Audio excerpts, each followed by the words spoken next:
morning, everyone. So we're gonna say the prayer. Almighty and eternal God, who through Jesus Christ has revealed your glory to all nations, please protect and preserve Belize, our beloved country. God of might, wisdom, and justice, please assist our Belizean government and people with your Holy Spirit of counsel and fortitude. Let the light of your divine wisdom direct their plans and endeavors so that with your help we may attain our just objectives. With your guidance, may all our endeavors tend to peace, social justice, liberty, national happiness, the increase of industry, sobriety, and useful knowledge. We pray, O God of mercy, for all of us, that we may be blessed in the knowledge and sanctified in the observance of your most holy law, that we may be preserved in union and in that peace which the world itself cannot give. And after enjoying the blessings of this life, please admit us, dear Lord, to that eternal reward that you have prepared for those that love you. Amen. You may be seated. Announcements by the Speaker. Good morning, honorable members. The notice of absence received for today's meeting is for the honorable member for Orange Walk South and the honorable member for Belize Rural South. Honorable members, today marks a unique and significant sitting of this honorable house. For many of you, this is your first time participating in proceedings within this chamber, and I wish to warmly welcome you. I also extend a welcome to those present in the galleries and those following these proceedings. Your presence reflects the importance of what is happening here today and the national interest in the discussions that will unfold. This chamber carries with it a deep responsibility. It is here that the people of Belize are represented. It is here that different views are expressed, ideas are challenged, and national decisions begin to shape thoughtful debate and consideration. Today, you step into that space. I encourage all honorable members to approach today's proceeding with confidence, but also with respect for the rules of this House, for one another, and for the roles you have been called upon to perform. Honorable members, I remind you that our standing orders guide our proceedings. They ensure that every voice may be heard in an orderly and respectful manner. I therefore urge you to be mindful of the time and the manner of your speaking, the relevance of your contributions, and the conduct expected within this chamber. Let this sitting reflect not only your preparation, but your appreciation of the responsibility that comes with being entrusted to speak on behalf of others. Today's deliberation matters. The voice raised in this chamber today matter. The ideas shared here have the power to inspire change beyond these walls. I thank you. Now, for the business of the House, Madam Clerk.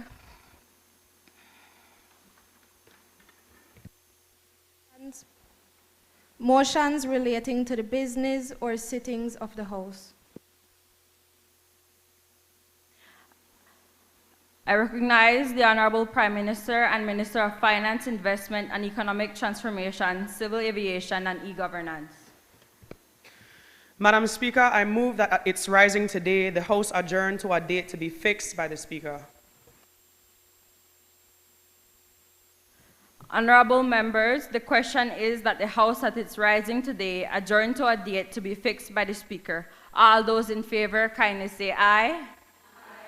All those against kindly say no. I think the ayes have it.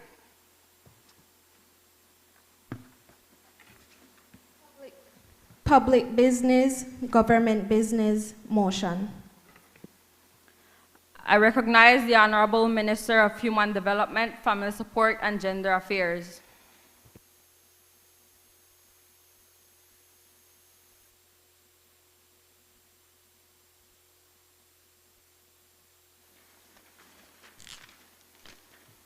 Madam Speaker, This is the motion approving the development of temporary special measures to accelerate young women's leadership in public, political, and economic spheres 2026. Madam Speaker, I move whereas the Beijing Declaration and Platform for Action, BDPFA, and the Convention on the Elimination of All Forms of Discrimination Against Women, CEDAW, call upon states to implement structural and systemic measures to eliminate barriers preventing women's full participation in leadership and decision-making. And whereas the UNICEF Belize Gender Analysis 2023 highlights that despite existing legal and policy frameworks, women remain significantly underrepresented in decision-making roles, even though women constitute a substantial share of the population. And whereas Belize continues to exhibit one of the widest gender gaps in political empowerment within the region, with women estimated to be 93% less likely than men to have equal opportunities for political participation. And whereas additional structural barriers impede young women's pathways into leadership, including high rates of early marriage and unions relative to the region, rural and poverty-linked school dropout rates, and women's concentration in vulnerable forms of employment. And whereas young women leaders also face intersecting challenges such as age-based discrimination within political and civic institutions, limited access to mentorship and sponsorship opportunities, persistent gender stereotypes regarding leadership, and continued underrepresentation in decision-making spaces at both national and local levels. And whereas these structural and social constraints reinforce unequal access to leadership opportunities and require a transformative systems-based approach that addresses institutional barriers, shifts harmful norms, strengthens leadership pipelines, and promotes intergenerational collaboration.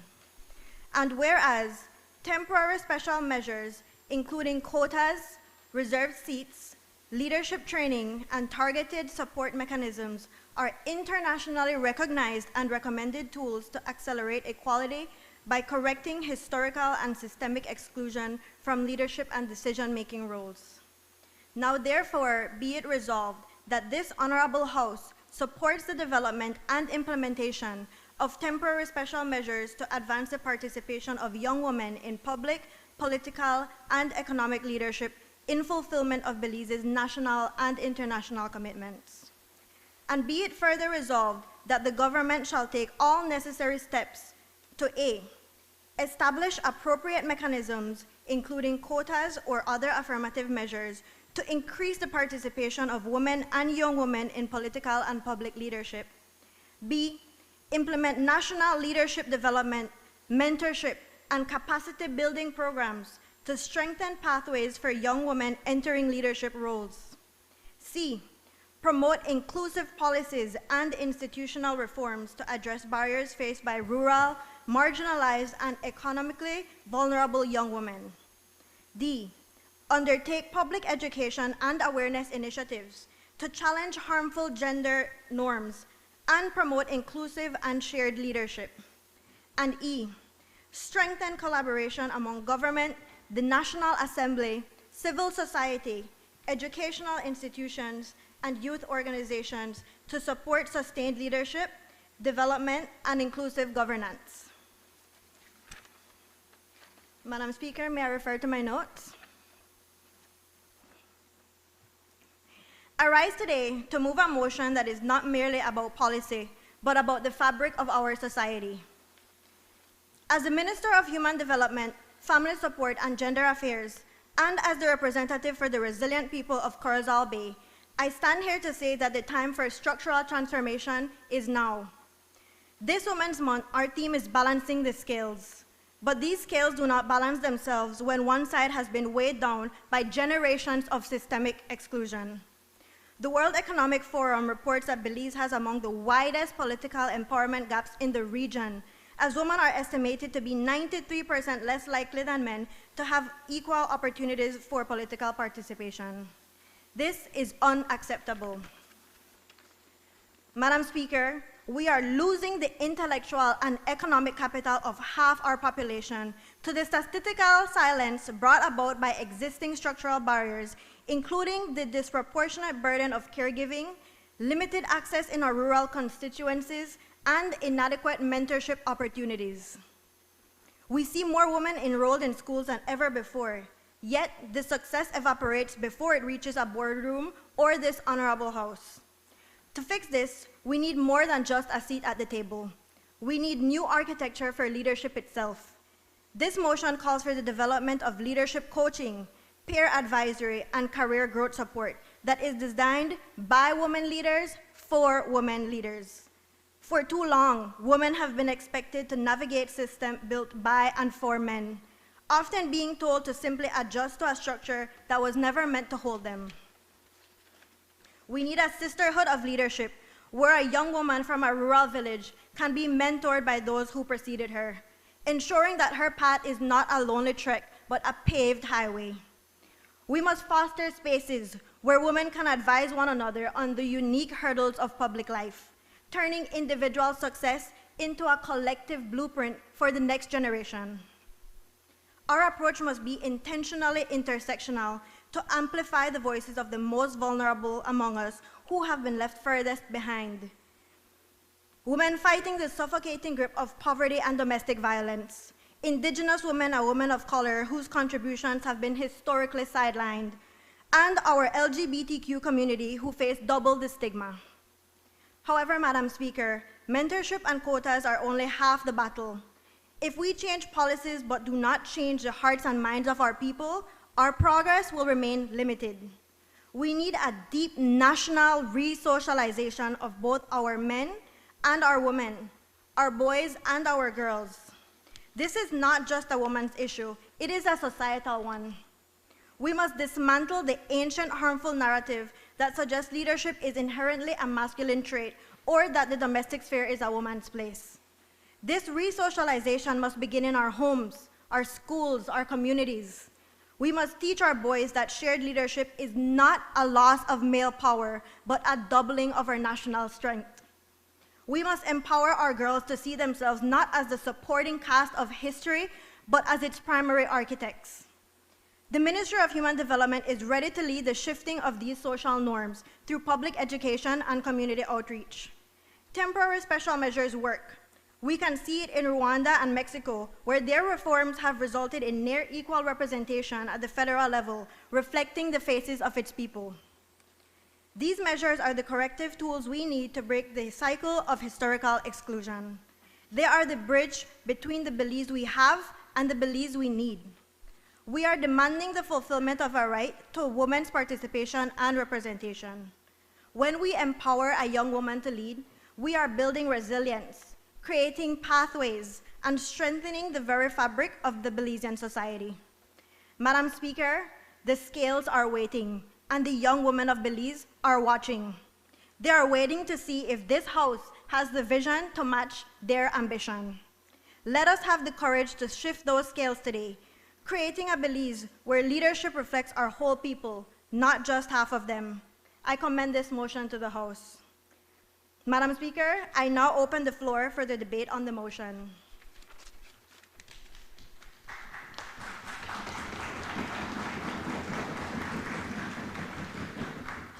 I recognize the honorable member for Albert, the leader of the opposition.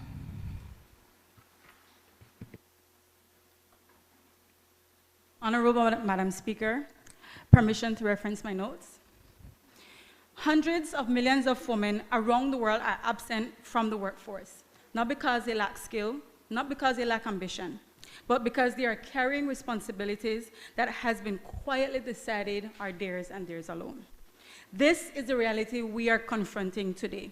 In 2023, the International Labour Organization reported that of the 750 million persons aged 15 or older that were not in the labor force, 710 million were women.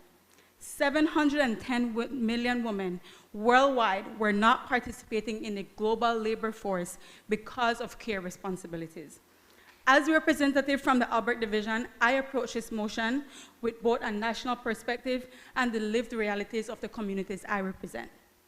Albert is the heart of Belize City, and yet many of the challenges faced by women there reflect broader issues affecting women countrywide.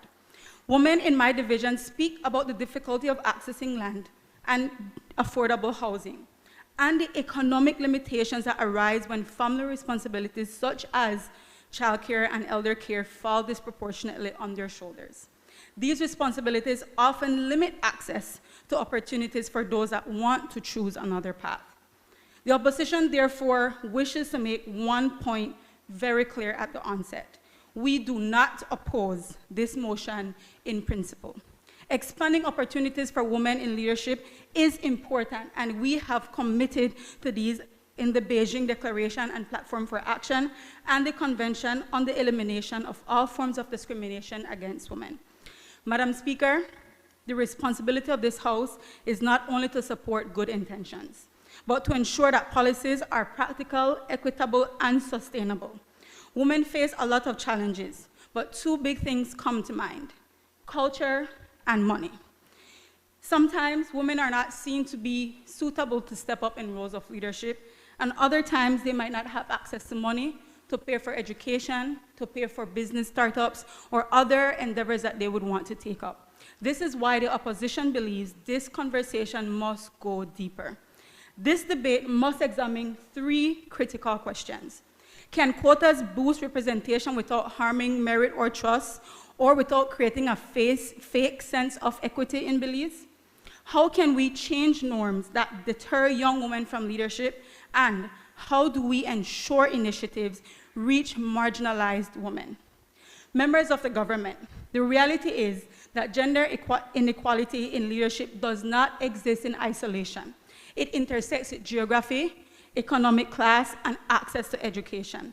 If we fail to address these intersecting barriers, then the benefits of this motion may never reach the very women it intends to empower. For this reason, while the opposition supports the intention of this motion, we believe its implementation must be done with careful analysis. First, we have to engage in proper research and analysis to guide implementation. And second, it should not take long, nor should it be a burden on the tax dollars of the Belizean people. A recent study done by teams in Australia and Canada found that in 2 months of targeted research, it effectively informed decision-making on policy, planning, and funding. This proves two things: that first, proper data, including numbers, costs, and impact before we act, is important. And second, this does not have to take long or cost a lot of money. By working with NGOs, community leaders, and institutions, Belize can gather information quickly and make sure our policies work. Our responsibility in this House is not simply to recognize these challenges, but to ensure that the policies we adopt create genuine and accessible pathways for women from every background and every community. Women belong in leadership, and women have always belonged in leadership. Thank you.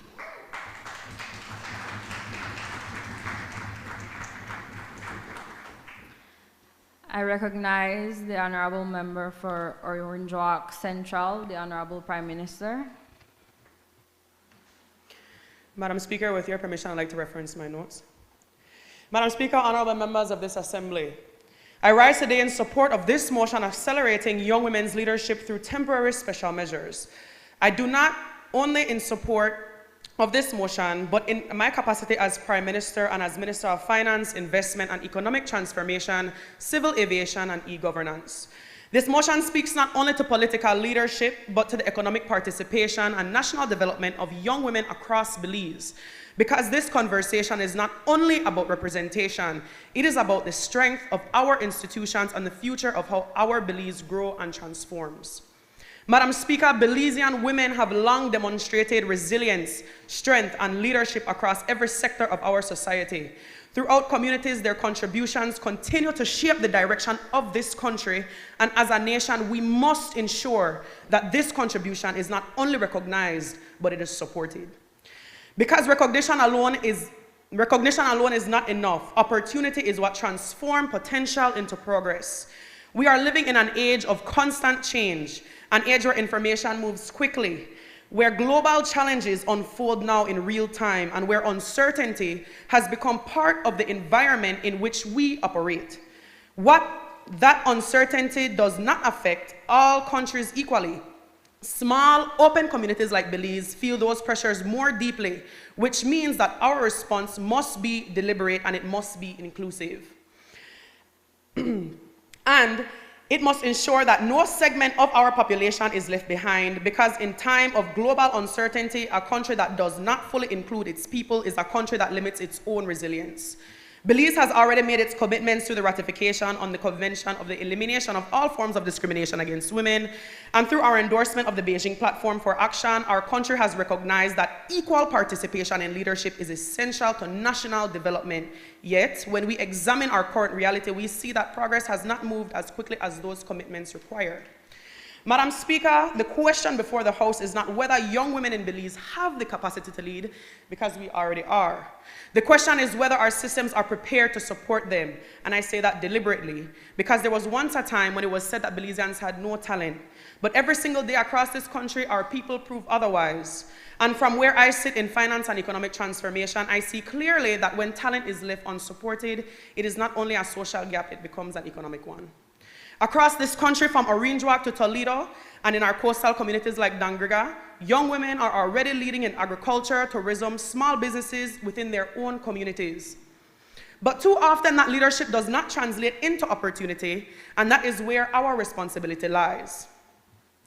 Because when leadership reaches women across every district, we are not just expanding leadership, we are strengthening the Belize's economy from the ground up. For many young women, especially in rural and vulnerable communities, the pathway into leadership is narrowed long before they have the chance to step forward. Barriers such as limited access to mentorship, financial constraints, and social expectations continue to shape participation. If we are serious about expanding leadership, then we must also look at Belize through the intersections of geography, language, access, and opportunity. Because when access is limited, leadership potential is left undiscovered, and as we advance e-governance in Belize, we must also ensure that digital transformation becomes a bridge instead of a barrier.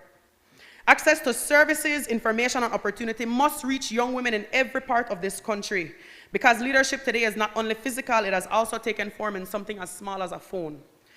Temporary special measures exist to address this challenge, that they are about replacing merit. They are not about replacing merit. They are about ensuring that opportunity reaches those who are ready to contribute. And when more women are included in leadership and decision-making, Belize benefits through stronger institutions, more balanced policies, and more sustainable economic growth. But policy alone will never be enough. We must now move from principle to implementation. This means expanding access to financing through a national Young Women in Enterprise and Investment program, and establishing a Women's Economic Participation and Innovation Fund to support entrepreneurship and business growth. It means strengthening digital access through an e-governance inclusion initiative, ensuring that women can fully participate in modern digital economy. It means opening pathways into emerging sectors through a Women in Aviation and Emerging Industries program, so that women, young women, are part of the future of the workforce of Belize. And it means ensuring that these opportunities reach rural and coastal communities, so that geography does not determine the access to their opportunities. Because economic empowerment and leadership must go hand in hand. And if we are serious about transformation, honorable members, an economy that does not fully utilize people is an economy that limits its own potential. Because even when opportunity expands, so does our innovations. So too does our economic growth. And so too does the strength of our democracy, our economy, and the future of us as a nation. And that is the Belize that we are building. I thank you, Madam Speaker.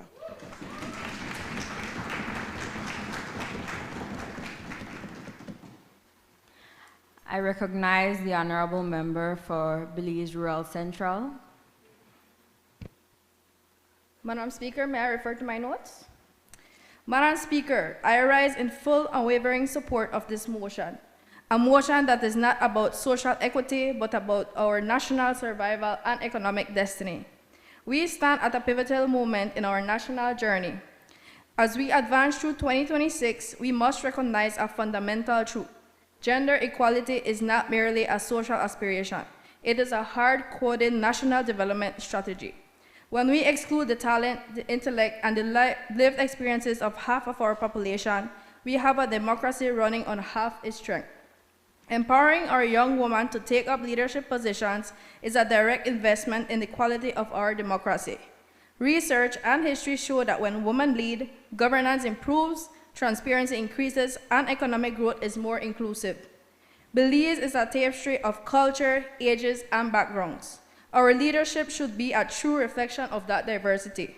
Yet, Madam Speaker, we must be honest with ourselves. Despite the strides we have made, young women, particularly those from our rural communities, remain significantly underrepresented in the rooms where the future of our nation is decided. In fact, data from the Interparliamentary Union listed that as of early 2026, women hold only 12.5% of seats in this National Assembly. Our journey is guided by the stars of our international commitments. We are mindful of the Beijing Declaration and Platform Action, and we remain firmly committed to the Convention on the Elimination of All Forms of Discrimination Against Women. These are not just ink on paper. They are solemn promises to the daughters of Belize that their government will dismantle the barriers standing in their way. However, Madam Speaker, the path to leadership is not paved equally for all. In my own constituency of Rural Central, from the banks of the Sibon to the heart of Ladyville and Hattieville, young women face a unique and daunting set of triple burdens that demands more than just our sympathy. It demands our intervention. First, they face economic vulnerability. According to the Statistical Institute of Belize's September 2025 report, multidimensional poverty in rural areas of Belize were at 27.8%, which was significantly higher than the 6.5% recorded in urban areas.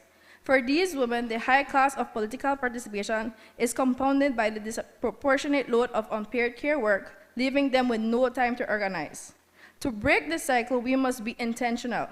We must strengthen rural infrastructure by improving child and elderly care services to free up their time, while simultaneously creating financial support mechanisms, such as grants and revolving funds to fuel the political aspirations of economically vulnerable women.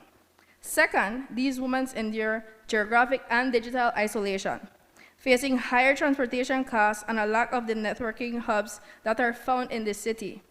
We must meet them where they are by establishing rural leadership incubators, training programs located directly in their communities to provide tools for public speaking, campaign management, and policy analysis, and by closing the digital divide to ensure they are permanently connected to the national discourse. Finally, we cannot ignore the social and cultural norms, those lingering patriarchal norms that claim leadership is a man's work, causing security concerns with the rise of cyber harassment and political violence that target women.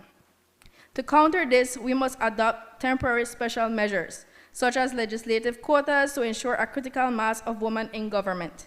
These are not handouts. They are essential corrections for a system tilted against women for centuries, coupled with robust institutional safeguards to strengthen our laws against gender-based political violence to ensure that public sphere is safe for everyone.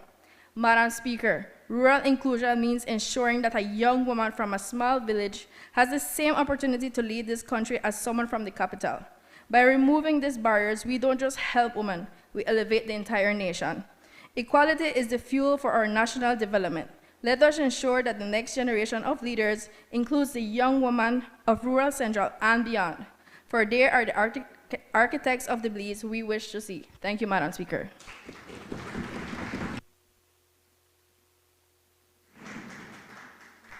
I recognize the honorable member for Kaya Nurt.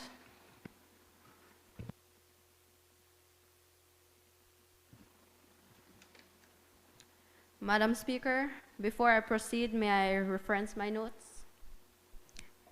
I rise to contribute to the motion presented, and as my fellow member stated, I do not oppose its intentions. However, I seek to understand its practical application and effectiveness.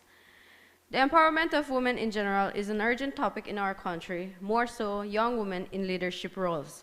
Belize has been in self-governance for 4 years, working to improve the lives of its people. Agreements and collaborations have been made over several years and across different governing parties, including international agreements to support the empowerment of women.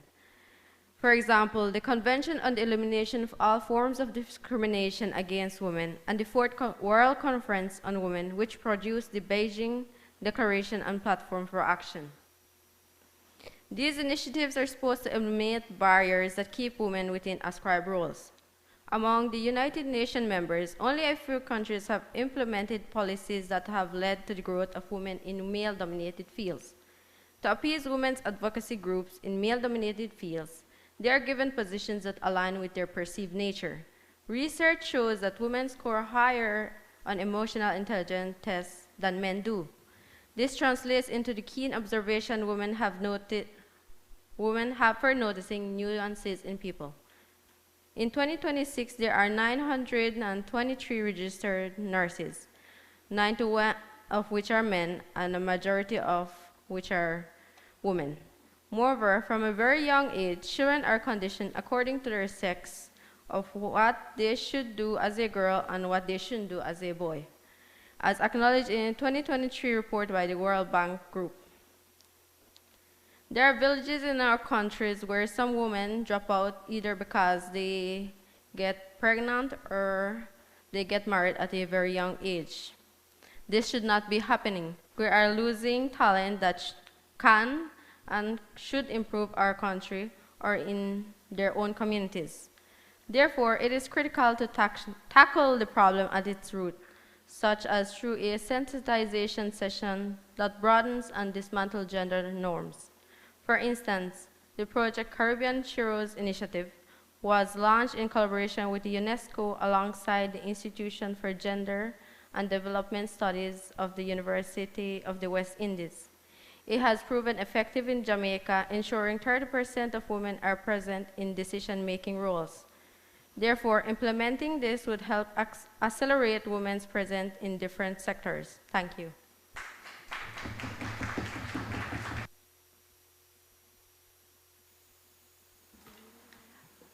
I recognize the honorable member for Caribbean Shores. Madam Speaker, before I proceed, may I refer to my notes? Madam Speaker, I rise today to give my full support to the motion set before this honorable House. Like my colleagues before me have rightly stated, this motion calls on us not only to acknowledge inequality, but to take deliberate action to correct it, particularly as it affects young women across Belize. Madam Speaker, the evidence is clear. Honorable Guerra highlighted that Belize continues to have one of the widest gender gaps in political empowerment in the region, with women estimated to be 93% less likely than men to have equal opportunities for political participation. Women also remain underrepresented in decision-making at both national and local levels, despite their contributions across every sector of our society, despite being the very backbone of our communities. This is not a question of ability, it is a question of access. For many young women, access is shaped by circumstance. It is shaped by where they are born, the opportunities that are given to them, and whether pathways to leadership are open or quietly out of reach. So when we speak about inclusive reform, we are speaking about removing the conditions that determine who gets to lead and who is expected to wait.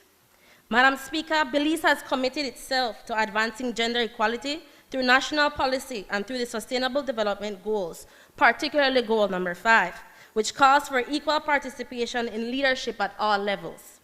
But commitments alone are not progress. So I ask this honorable House, how long will we continue to measure progress by intention rather than by impact? We have strategies and frameworks, but a policy that does not reach the woman it is intended to serve is not progress, it is paperwork. Implementation must be intentional. It must reach the young woman in rural communities. It must reach the young mother balancing education and survival. It must reach the young professional who is ready to lead but is still waiting for an opportunity. Madam Speaker, as the Minister of Labor, I recognize that leadership and economic opportunity are closely linked.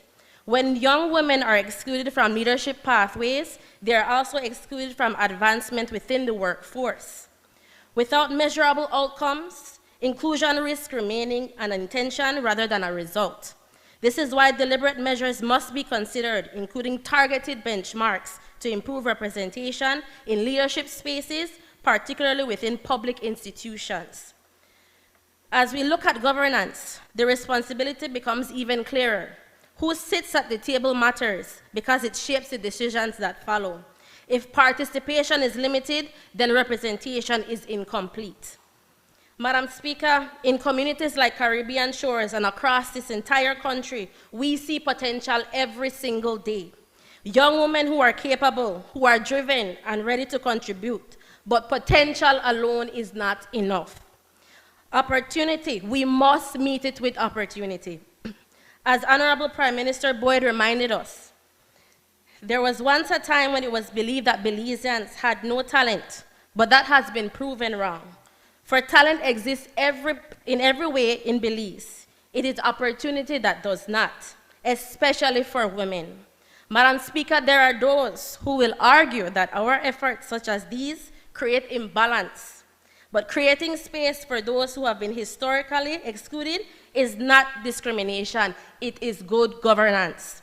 And I believe the member for Belmopan, the Honorable Cardenas, Minister of Home Affairs, can agree with me when I say that to suggest that empowering women is the cause of broader social issues and challenges is not only inaccurate, it is irresponsible, it is ignorance. It diverts attention from the real issues that requires serious evidence-based solutions. Because the truth is, Madam Speaker, temporary special measures are about fairness. They are about correcting imbalance and accelerating equal access to leadership. Because when women are given real opportunity, we do not simply participate. We show up, we lead, we serve, we innovate. It is for this reason, Madam Speaker, that we believe this motion reinforces fairness by ensuring that young women are not left at the margins of national development. If we are serious about balancing the scales, then we must move beyond intention and into implementation. We must take action. Madam Speaker, we often speak about glass ceilings, but we know that these ceilings are not truly made of glass. They are upheld by systems, by structures, and by decisions. So as I come to an end, Madam Speaker, the question before us is no longer whether women are ready to lead. The question is whether we are ready to dismantle what has been holding them back. Madam Speaker, the future of Belize will not be defined by what we say in this House, but by who is given the opportunity to lead beyond it. Let that future be inclusive, one for all and one for women. Members of this honorable House, I urge you all to support this motion. Madam Speaker, I thank you.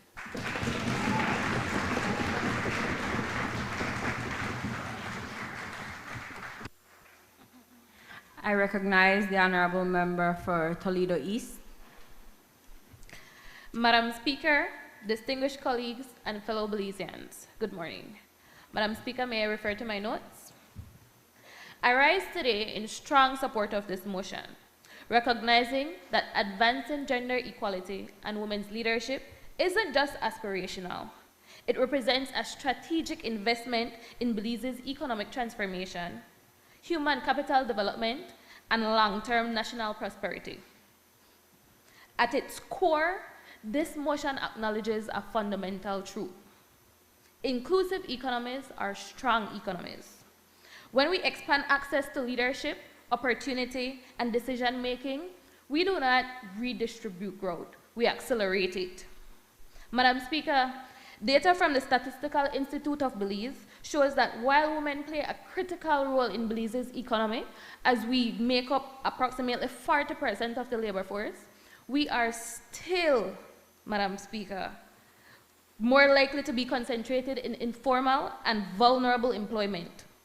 This limits not only our individual opportunity, but national productivity. However, what is equally important, and perhaps even more instructive, is what the data tells us about outcomes when women are in positions of responsibility. According to Belize's multidimensional poverty index, households headed by women experience lower levels of multidimensional poverty than those headed by men.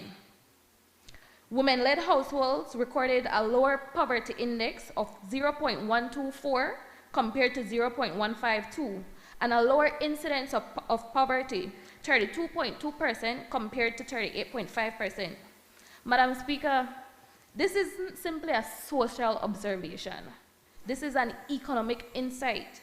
It demonstrates that when women are empowered to lead, manage resources, and make decisions, the outcomes are more stable, more efficient, and more resilient.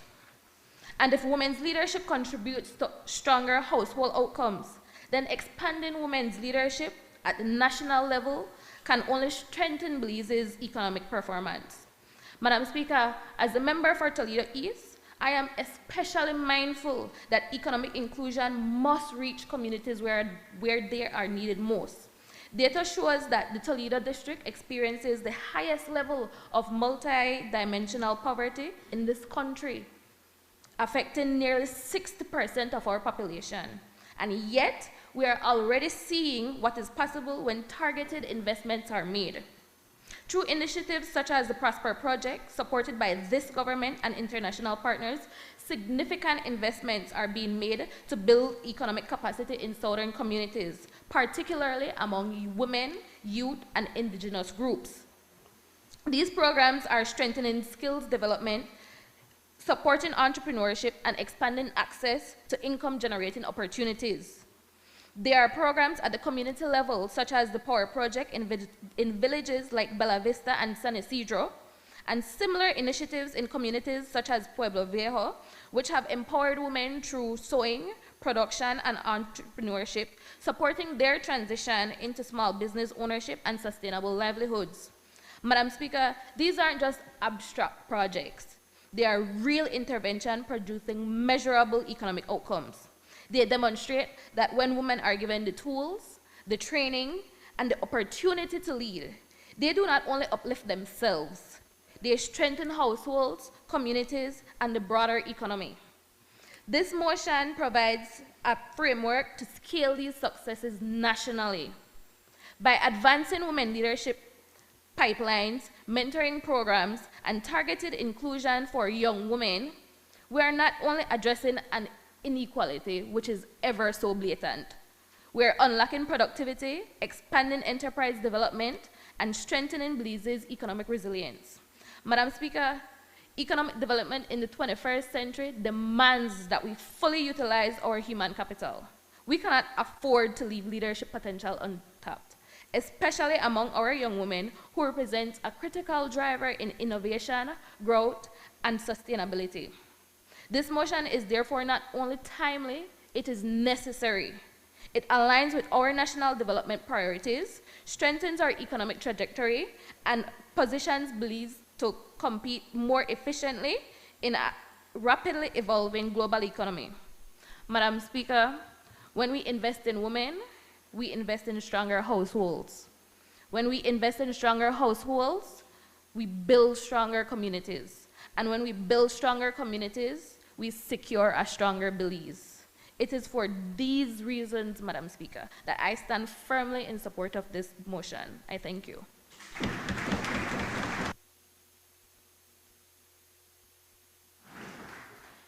I recognize the honorable member for Belmopan. Madam Speaker, with your permission, I would like to reference my notes. Madam Speaker, if what we see in this chamber today were reflected across Belize, we would not be having this debate. But the data tells us otherwise, and that is precisely why I stand today in full support of this motion, approving the development of temporary special measures to accelerate young women's leadership in public, political, and economic spheres. And in doing so, I challenge the very future we wish to see. According to the World Economic Forum Global Gender Gap Index, Belize scores 0.07 in political empowerment. That means that women are 93% less likely than men to have equal opportunities for participation in politics. 93%.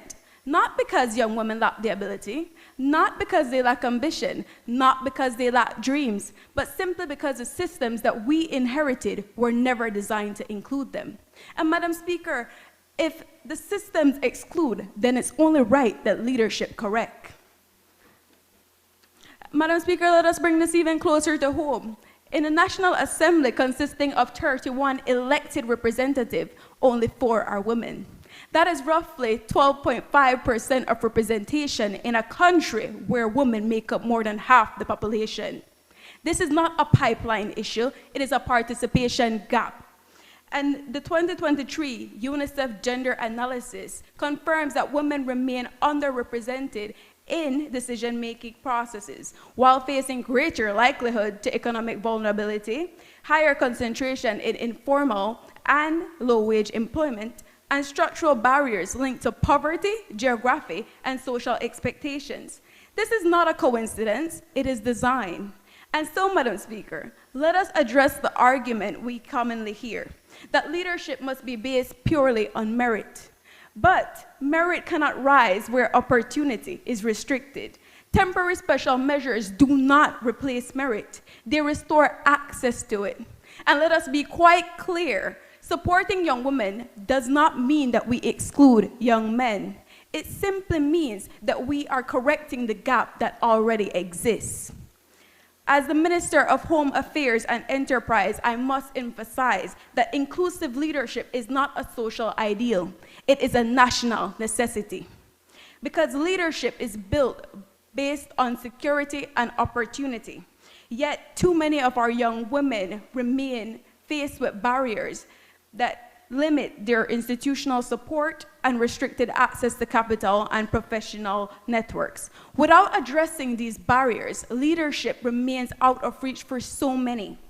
So our response must strengthen protection, expand access to economic opportunities, and create clear pathways for our young women to lead, both politically and publicly, as well as in enterprise. And internationally, these results are not theoretical, they are measurable.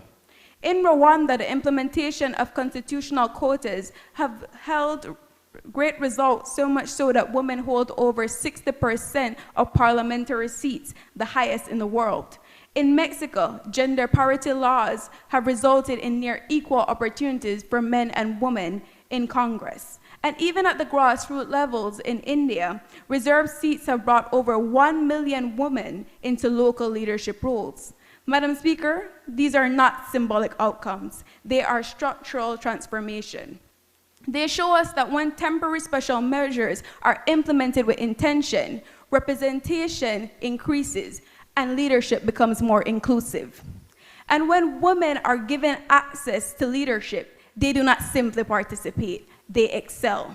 In our own region, leaders like the Honorable Mia Muttley have demonstrated what transformational leadership looks like. Steady in crisis, determined in the face of injustice, bold in vision, and unwavering in execution.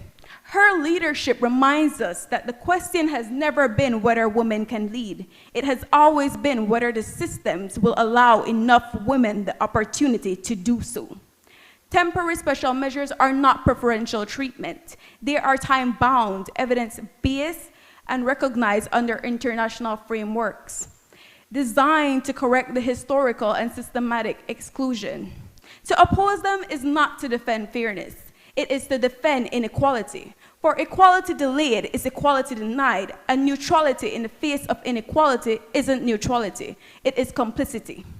And so today, this Honorable House must decide, will we accept a system that produces unequal outcomes, or will we implement solutions that have been proven to correct them? Madam Speaker, this motion has never been about offering young women a seat at the table. It has been about recognizing that this table, that our parliament, our economy, our future is fundamentally incomplete without them. So guided by responsibility, grounded in evidence, and committed to a more representative Belize. I stand in full support of this motion. I thank you.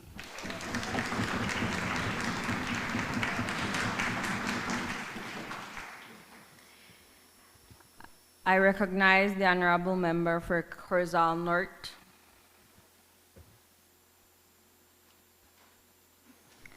Madam Speaker, with your permission, I would like to reference my notes. Madam Speaker, the question before us is not whether women deserve representation. That has already been answered by countless women who sustain our classrooms, communities, and economies every day. The question is whether the systems we design will truly foster our leadership to emerge. Yes, we talk about promoting gender equality, empowerment, fairness, but this is about institutional culture, rural representation, and economic pressures. In discussing gender representation in education, we must ground ourselves in the policy framework. The Belize Teaching Service Commission Handbook outlines standards of certification and professional development aimed at ensuring high-quality education for all Belizean children. When we look at gender distribution among teachers, we see that women make up a significant majority of the teaching workforce. For example, about 90% of primary ed teachers and 60% of secondary level educators are women. Across primary teaching overall, women constitute roughly 3/4 of all teachers. The hands that teach and nurture are rarely the hands that get to decide.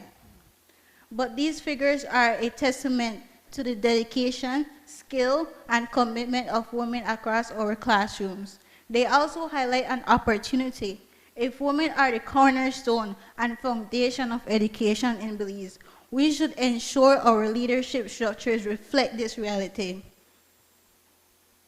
Belize has seen strong female leadership in education before. In 1961, Gwendolyn Lizarraga, our country's first female minister, and served as the Minister of Education, Housing, and Social Services, and made significant contributions to the development of schools in Belize. Organizational culture still assumes that women are caregivers, that leadership is masculine, and that women should support rather than lead. So women remain in classrooms, but hardly in boardrooms. I rise as a representative of Corozal North and someone who was born and raised in that beautiful community. In Corozal North, women are already the backbone of our communities. They teach our children, sustain our households, and contribute to the local economy. Yet, too often they remain absent from decision-making spaces. Corozal faces significant economic challenges with poverty levels estimated over 38%, according to the Statistical Institute of Belize 2022 census. This affects job stability, wages, and opportunities for young people. When teachers are financially and emotionally overwhelmed, classrooms suffer, and women have less time and energy to pursue advancements. Teachers get their salary and yet continue to give back to their classrooms, using that same check to provide resources for students. I have seen this firsthand. My mother, a teacher for over 20 years, has done exactly that. Giving just not her time, but her own financial resources to support her students. Practical suggestions I bring forth this Honorable House focus on informal leadership recognition, acknowledge women leading community projects, tutoring children in need, and organizing school activities. Leadership training programs tailored for rural educators, like mentorship, skill development, communication, and conflict management, and build regional networks to strengthen support systems.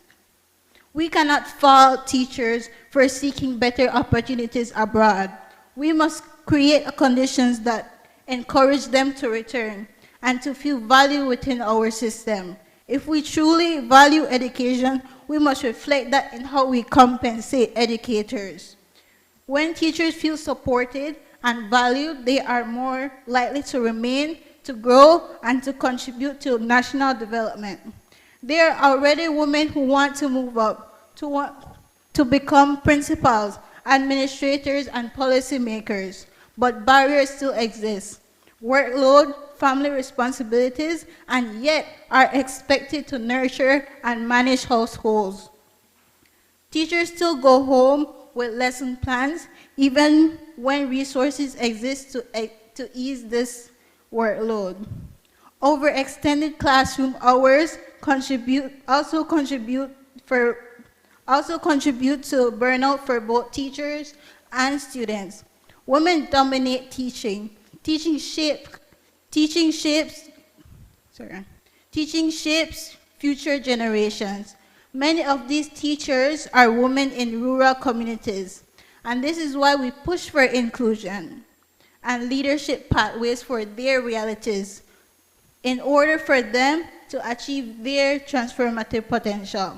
As Florence Lewis Gillett, Belizean education pioneer stated, open quote, "Education is the foundation of national progress, and Belize are its builders." Madam Speaker, let us ensure that when we speak of representation, it reflects the lives and contributions of women across all communities. Thank you.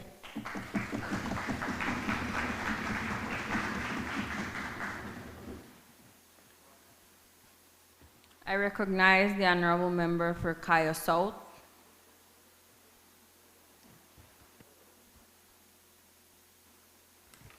Good morning. Good morning, Madam Speaker. May I please refer to my notes? Good morning, Madam Speaker, honorable members of the National Assembly, and fellow guests. As the Member of Parliament for Kaya South and Minister of Infrastructure Development and Housing, I rise today in strong support of this motion to implement temporary special measures to accelerate young women's leadership in Belize. Madam Speaker, from the moment many young girls begin to understand the world around them, they begin to receive messages about what they can be and what they cannot be. Sometimes these messages are spoken directly. Sometimes they're whispered through expectations. Girls are told certain careers are too difficult, certain spaces are not meant for them, certain ambitions are unrealistic. And when women do dare to step into leadership roles, they often face criticism that has little to do with their abilities and everything to do with their gender. If a woman speaks firmly, she is called aggressive. If she speaks calmly, she is called weak. Madam Speaker, these double standards do more than just discourage women. They slowly erode confidence before many young women even have the chance to begin with. Too often, women are criticized not because they lack talent, but because they refuse to remain confined within the roles that society has prepared them for. Many people do not understand what it feels like to watch a woman be publicly mocked, despised, or ridiculed simply because she chooses to stand confidently in spaces traditionally dominated by men. Society teaches that their value lies not in their intellect or leadership, but in their appearance, their beauty, or their ability to fulfill traditional roles within their home. But Madam Speaker, women are far more than that. Women have minds, women have souls, women have ideas, women have ambition, and women have talent. And most of all, women have the power to lead.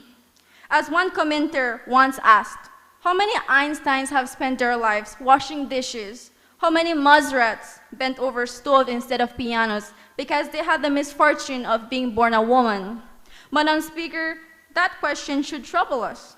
Because when society fails to create opportunities for women, we do not simply hold our women back, we hold our entire nation back. Madam Speaker, as the Minister of Infrastructure Development and Housing, I see firsthand how this critical is that women are not only included, but actively empowered in fields like engineering, construction, and urban planning. These sectors have traditionally been dominated by men, yet they're responsible for designing and building the very spaces in our citizens' life, work, and raise their families. When women are excluded from these professions, we limit the perspective that shapes our national development. We need more women engineers, more women project managers, more women at decision-making table in infrastructure development. If we are serious about building a stronger Belize, then we must ensure that young women are encouraged, supported, and given every opportunity to pursue careers in engineering and related fields. The future of our infrastructure must reflect the diversity of the people it serves. For far too long, the systems that govern our society were designed by men and primarily built for men.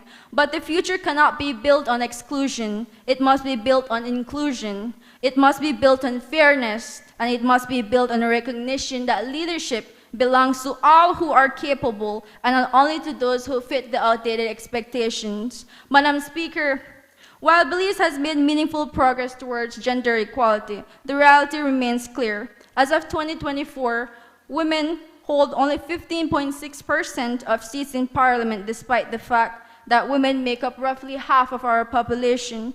Representation in leadership should reflect that people it serves, and these numbers tell us that our work is far from done. You cannot be what you cannot see. Representation matters. When young women do not see themselves reflected in leadership, it becomes difficult for them to see themselves there. Temporary special measures are not about giving women an unfair advantage. They are about correcting long-standing imbalances and ensuring that leadership spaces are truly accessible to everyone. Because when women participate in decision-making, policies become more inclusive, communities become more resilient, and democracy becomes stronger. Belize is a nation filled with talent, creativity, and determination. Our young women are ready to lead, ready to innovate, ready to build the future of this nation. What they need is the opportunity. Madam Speaker, for far too long, the voices of women have been underestimated, overlooked, and unheard, but that time is coming to an end. Half of its people will not build the future of Belize. It will be built by all of us. And let it be said clearly today, women are not waiting for the future. Women are ready to lead it. And with that said, I stand strongly in support of this motion. Thank you.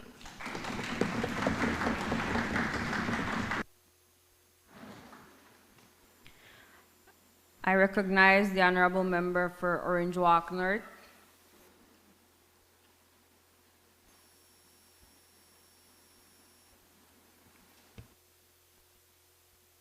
May I reference my notes? Thank you. Madam Speaker, I rise in full support of this motion and underscore the critical role of advancing young women's leadership in Belize. As the Minister of Education, Culture, Science, and Technology, I recognize that many young women, particularly in rural communities, continue to face systemic barriers that limit their pathways into leadership. And global data reinforces this reality, as women comprise only about 35% of STEM graduates worldwide, while we saw an increase in women graduates in Belize. It is with an even lower representation, often below 25% in fields with increased income, such as computer science and engineering. There is a digital divide with only 57% of women using the internet, compared to 62% of men, restricting access to opportunity and early exposure to technology. Madam Speaker, these disparities are rooted in deeply ingrained social norms, where girls' and women's confidence in STEM is undermined despite equal performance, where many are still raised to see their greatest value in domestic roles, in the homes, child rearing, and marriage, rather than leadership, self-sustainability, and autonomy, ultimately affecting their ambition, sense of possibility. Even for those who enter the work field, nearly half of women leave their sectors due to exclusionary environments, age-based discrimination, and lack of support. This is why representation alone is not enough. Women must have a meaningful voice in leadership roles and decision-making spaces. They must be granted the opportunity and their presence in rooms of policymaking, and must go beyond tokenism to true influence and participation. It is precisely for these reasons that temporary special measures are necessary to disrupt these cycles. By strengthening education systems, expanding access to digital tools, integrating leadership development, redirecting ourselves from archaic social constraints, and creating inclusive pathways into public, political, and economic spheres. Madam Speaker, women have always been the heart of preserving Belize's education, culture, and identity. And through technology, we now have the opportunity to amplify that role through digital storytelling, cultural archiving, and global knowledge sharing, ensuring that our heritage is not only preserved, but transformed into a source of empowerment. When we educate, equip, and intentionally create space for women in leadership, we are not only safeguarding Belize's future, but we are building a more equitable, innovative, and resilient nation. And it is for this reason that I stand firmly in support of this motion. Thank you, Madam Speaker.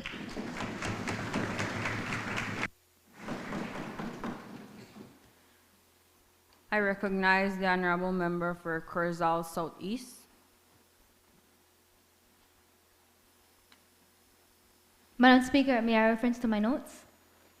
The bruises, the scars, the pain. Is this what woman was made for? Is being born a woman a sin? Must she suffer in silence? Must she hide who she is? These are not just questions. These are reality faced by countless women living under domestic violence. Honorable Madam Speaker, today I stand to make one thing clear. Domestic violence is not only a private issue, it's a national security issue. A nation can be secure at its borders, but if the people are not safe in their own home, is that security? Women who try to uplift other women are treated as a thought of off with their heads, as once written by Lewis Carroll.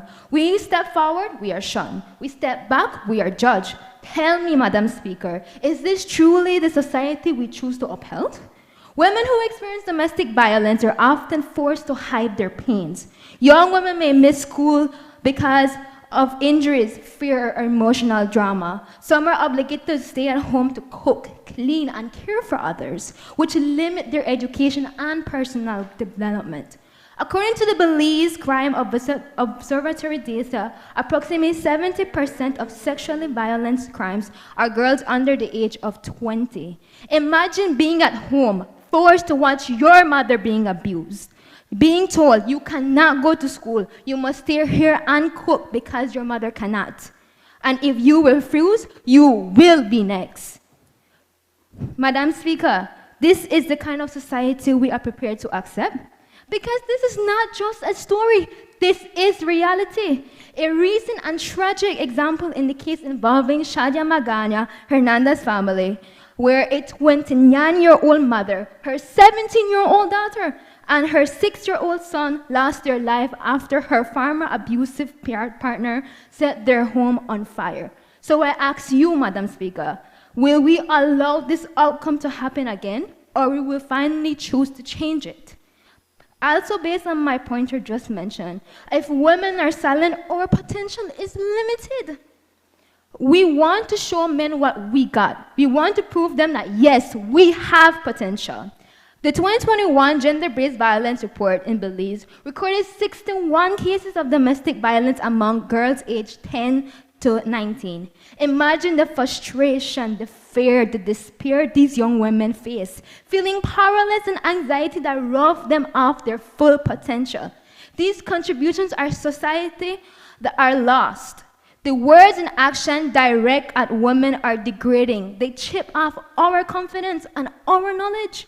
We are motivated when we are discouraged. And when we're discouraged, we truly need that encouragement. Yet instead of moving forward, we're forced to take a step backwards. In 2025 alone, the Belize Crime Observatory nearly recorded 2,000 reports of domestic violence, with over 1,000 involving intimate partners and women making up overwhelming major of victims. These are not just numbers, these are mothers, daughters, sisters, neighbors whose lives are shattered.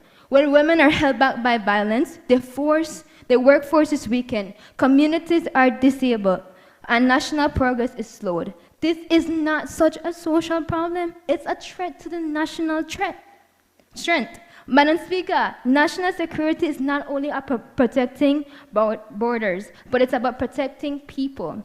If women are unsafe, our society becomes unstable. Cycle of violence continues. Future generations are affected. We say we want women to be leaders. We say we want transform society. But I ask, are we truly creating an environment where they can rise? Are we protecting them, supporting them, empowering them? Or are we allowing fear to hold them back? If we're serious about national and border security, then we must be serious about ending domestic violence. We must enforce stronger protections such as supporting survivors, such as providing therapy and well-founded shelter for them to feel safe and secure. Creating safe places where women can live without fear, such as having individuals that are charged or convicted of domestic violence are officially recorded so they can protect themselves from these people. Just as my example mentioned earlier, if these measures were implemented, we will still have these 3 lives with us today. Because when women are safe, families are stronger, communities are stable, nations are secure. Madam Speaker, a secure nation begins at home. Thank you.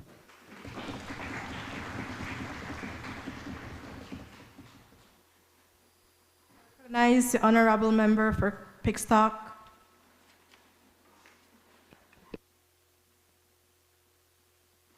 Madam Speaker, permission to refer to my notes? Madam Speaker and honorable members, as the Minister of Youth, Sports, Tourism, and Diaspora Relations, I stand in full support of the motion before us today. Women in Belize continue to be underrepresented in leadership and decision-making. And the reality reflects a national failing we must urgently confront. Madam Speaker, the commitments outlined in CEDA along the side of UNICEF Belize Gender Analysis 2023 underscore that while frameworks exist, true equity and representation has yet to be realized. We know this all too well. Belize continues to exhibit one of the widest gender gaps in political empowerment within our region. In fact, as of the 2025 election, women held 15.6% of parliamentary seats, just 15.6. This is not merely a statistic. It is a reflection of structural barriers that continue to limit women's advancement. Madam Speaker, allow me to begin with tourism, one of the pillars of our national economy. Women make up a significant portion of the tourism workforce, yet they remain underrepresented in ownership, management, and decision-making roles. I have seen this firsthand as a former HR lead in the hospitality industry, where women make up 93% of the service roles and are paid at minimum wage for housekeeping, waitressing, and maintenance worker services. Too often, women serve the industry but do not lead it. By promoting women-led tourism enterprises, expanding access to leadership, training, and supporting entrepreneurship, we can transform tourism into a sector that not only employs women, but empowers them. Turning now to diaspora relations, we must recognize the immense yet underutilized potential of our Belizean diaspora. Across the world, Belizean women are excelling as professionals, entrepreneurs, and leaders. Yet many young women at home lack access to networks, mentorship, and sponsorship that could propel them forward. By strengthening diaspora engagement through mentorship, programs, partnership, and investment in women-led initiatives, we can bridge this gap. Our diaspora is not simply a community abroad. It is a powerful extension of opportunity for the young women of Belize. Madam Speaker, while these sectors are critical, we must also address where inequality begins, within our youth. Leadership disparities do not begin in adulthood. They are shaped early. Young women face barriers such as higher dropout rates in vulnerable communities, early unions, and limited access to mentorship and leadership development opportunities. If we fail to intervene at this stage, we risk reinforcing cycles of exclusion. By investing in leadership programs, civic engagement platforms, and mentorship for young women, we are not just supporting individuals, we are strengthening the future leadership of our nation. Finally, sports must be recognized as powerful yet often overlooked avenue for leadership development. Sports cultivate discipline, confidence, resilience, and teamwork, qualities essential for effective leadership. Yet women remain underrepresented, not only on the field, but in coaching, administration roles, and decision-making roles. By ensuring equal investment in women's sports and promoting female leadership within sporting institutions, we create spaces where young women can lead, compete, and thrive. Every field, court, and track must become a training ground, not just for athletes, but for future women leaders. Madam Speaker, temporary special measures, whether quotas, reserved seats, or targeted leadership programs, are not about favoritism. They are about fairness. They are about correcting historical and systemic imbalances that have long excluded women from leadership. This evidence is clear. Where such measures are implemented, women's participation in leadership increases significantly. If we are truly committed to building a stronger, more inclusive Belize, then we must be intentional about who we empower to lead. From our industries, to our global networks, to our young people and our playing fields. We must create pathways that allow women to rise. Because when young women are given the opportunity to lead, they do not just change their own lives, they transform communities, industries, and ultimately our nation. I thank you, Madam Speaker.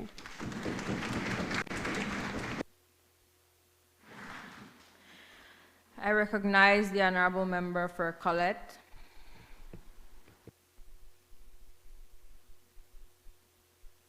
Good morning, Madam Speaker. With your permission, may I refer to my notes? Thank you. Madam Speaker and honorable members, I rise today as the State Minister of Youth and Sports, and I am in full support of the temporary special measures motion. I will be clarifying how implementing equal rights in youth and sports can impact women in leadership roles. When we think about sports, it is natural for our first thought to be a male athlete. We will think of Messi, we would think of Ronaldo, but do people think of Mia Hamm? Do our Belizean people know Kaya Katus, Trisha Flores, or Mary Gonzalez? It is not that female athletes do not exist or lack interest. Instead, they often lack the means to pursue these passions. Even for those who succeed, statistics show that women athletes in Belize receive less than 4% of media coverage. When in sports, females often face unequal opportunities, gender discrimination, and a lack of support. And while many Belizeans see male teams representing our country internationally, there is very little visibility for the women who also do the same. When women perform poorly, they face harsh, often gender-based discrimination, and when they perform well, they are not celebrated enough. Their hard work, often starting from a young age, is overlooked. From personal experience in sports, I can say that unequal treatment affects mental health, self-esteem, as well as performance. I remember during basketball practice, a coach said to me, "This is why I prefer to train men, because they are easier to train." Male players who were late were often picked up by the coaches, while the female players were never given the same support. There was little technical guidance, no mentorship, and very minimal encouragement. At its core, the issue is unequal access to funding, facilities, and representation. Male athletes are prioritized, receiving better training and more sponsorships, scholarships. Coaches often focus more on the male teams, and career opportunities in sports are far more accessible to these men. For many women, pursuing sports means balancing jobs, childcare, and a whole household of responsibilities. These women deserve recognition and support to be able to pursue a career in sports and leadership. Initiatives like free workshops, sports festivals, and female-only fitness programs could help, and allowing these programs to be child-friendly will also affect the number of women who are able to come out. Gender discrimination rooted in cultural expectations also limits women. Boys are trained from a young age, while girls often have little access to such programs. And this is why equal youth programs must start early. Girls should have the same opportunities to develop skills and confidence, and boys should also be taught to become allies and support women in sports. The lack of support and mentorship remains a major barrier. Mentorship programs connecting young girls with experienced female athletes can provide guidance and inspiration. Despite these challenges, there are few women who have worked hard and managed to break social restraints and secured a job and secured a win, a space in this male-dominated field. And this goes to show that yes, it is possible. Yes, there are some men who are allies, and yes, there are some communities that support their girls from youth, but there is still so much that can be done. So, Madam Speaker, I say, let us give this small percentage of senior and upcoming women athletes the opportunity, the support, and the resources to become mentors to our new generation of sportswomen, to create a future where women are known and seen for more than just childbearers and caregivers, but instead to also see them as dream achievers, role models, community leaders, and community builders, because that is what they are.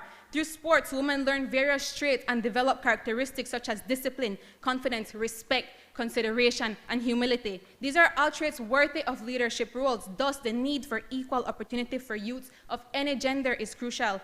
And we may not be able to sway and convince the male leaders of today to accept women at the table, but what we can do is shape the leaders of the future, shape them with the knowledge that women are their equals and belong next to them at any decision-making table. And for these reasons, I stand in full support of the temporary special measures motion. Thank you.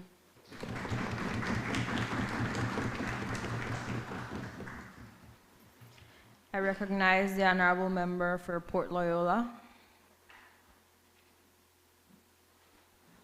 Madam Speaker, may I reference my notes? The issue is not that women are not ready to lead. The issue is that the systems meant to support them are not working. And yet, we continue to act as though the problem is the woman, instead of the structure that keeps failing them. Let me start by saying this clearly. I support women in leadership. I support young women in leadership. I support women getting more opportunities and being part of decision-making processes. That is not the issue. The real question is how we are choosing to do it. In Port Loyola, I do not see a lack of capable women. I see strong, smart, hardworking women every single day. Women who take care of their families, run small businesses, and support their communities. What I do see are barriers. I see women carrying most of the responsibilities at home. I see young women struggling financially to stay in school or move forward. I see systems that make it harder for them to step into leadership, not because they can't, but because they don't have the same support. Prime Minister, quotas might increase numbers, but they do not fix these problems. They don't reduce the pressure women face. They don't create real support systems. And they don't deal with the deeper issues that are holding women back. I want to focus on Clause E of this motion, which talks about partnerships between government, civil society, schools, and youth groups. On paper, that sounds good, but let's be honest. We've seen programs like this before. They get launched. There's excitement, there are announcements, and then after a while, nothing really happens. So I have to ask, what happens after the launch? What happens after the attention fades? Because without proper follow-through, without funding, without accountability, these partnerships don't last. And if they don't last, they don't help the people who actually need them. Madam Speaker, the reality is that women are already carrying the weight of a system that does not support them. According to the United Nations Development Program, women perform approximately 75% of unpaid care work globally. And in Latin America and the Caribbean, they spend between 2 to 4 more times on unpaid responsibilities than men. In Belize, women's participation in the workforce is significantly lower than men's, largely because of these same responsibilities. So when we speak about partnerships, we must ask ourselves, are these partnerships actually addressing these realities? Or are they simply being announced without the support needed to make a real difference? Because if women do not have time, resources, or support, then partnerships without follow-through do not empower them. They exclude them. Empowerment is not something that happens once. It has to be ongoing. It has to be supported over time. If we really want to help young women, then we need to focus on building systems that actually work and continue working, especially in communities like Port Loyola. We should not confuse doing something quickly with doing something properly. Real change takes time. It takes investment, and it takes consistency. For that reason, while I agree with the intention of this motion, I cannot support the way it is being proposed. We need solutions that last, not just ones that sound good in the moment. Thank you, Madam Speaker.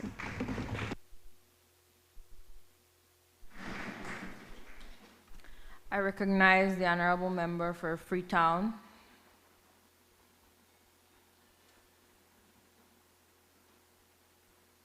Madam Speaker, may I reference my notes? Good morning, Madam Speaker, members, Belizeans. I rise before you today to give my support to the motion.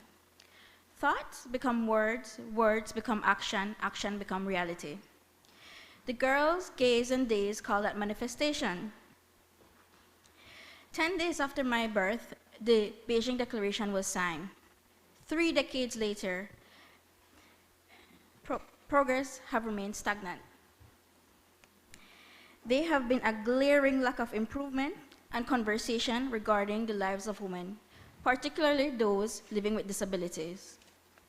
I have to regurgitate again the statistics. When it comes to political participation, only 93% women are less likely to be selected, 93% less likely to participate in this area. Currently, we only have 13% of women in our House of Representatives, despite women being 50% of our population. To incorporate disability back in this conversation,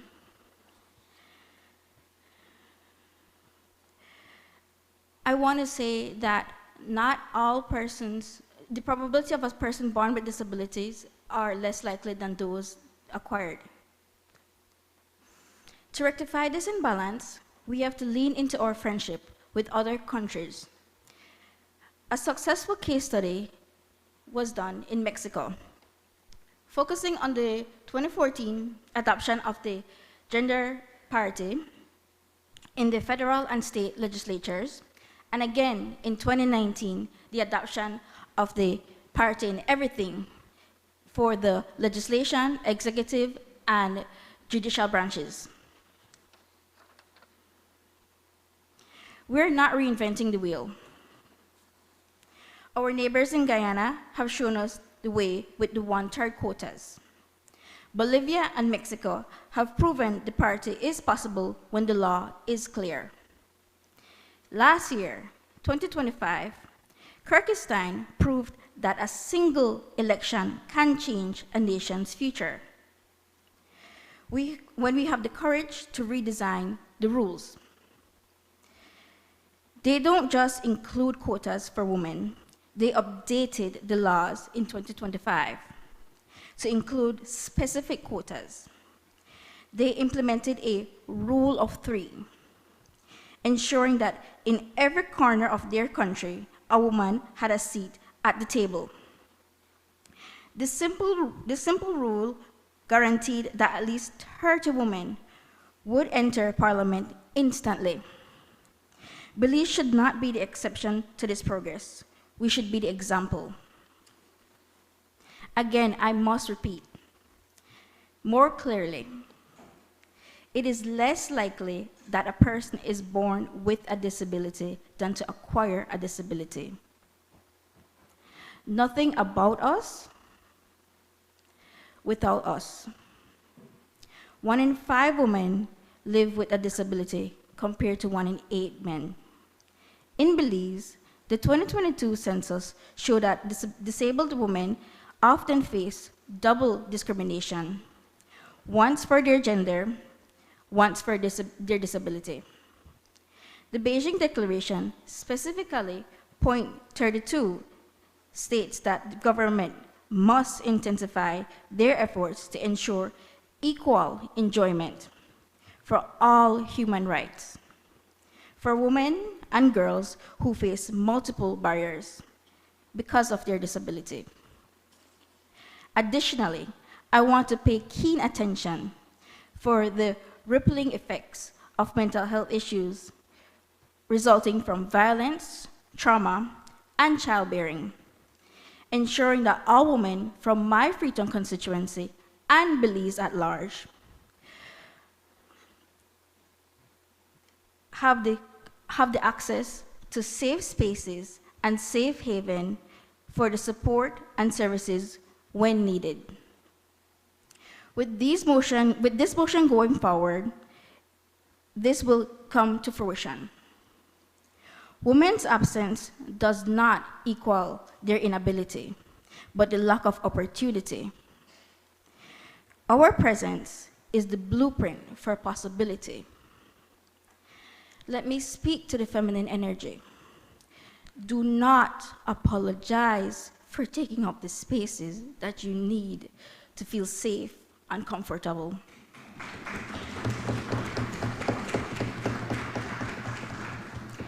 It is for those reasons today I stand for this motion. Madam Speaker, members, Belizeans, I thank you.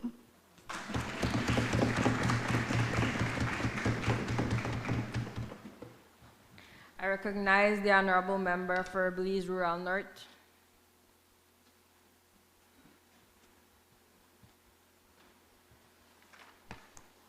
Good morning, Madam Speaker.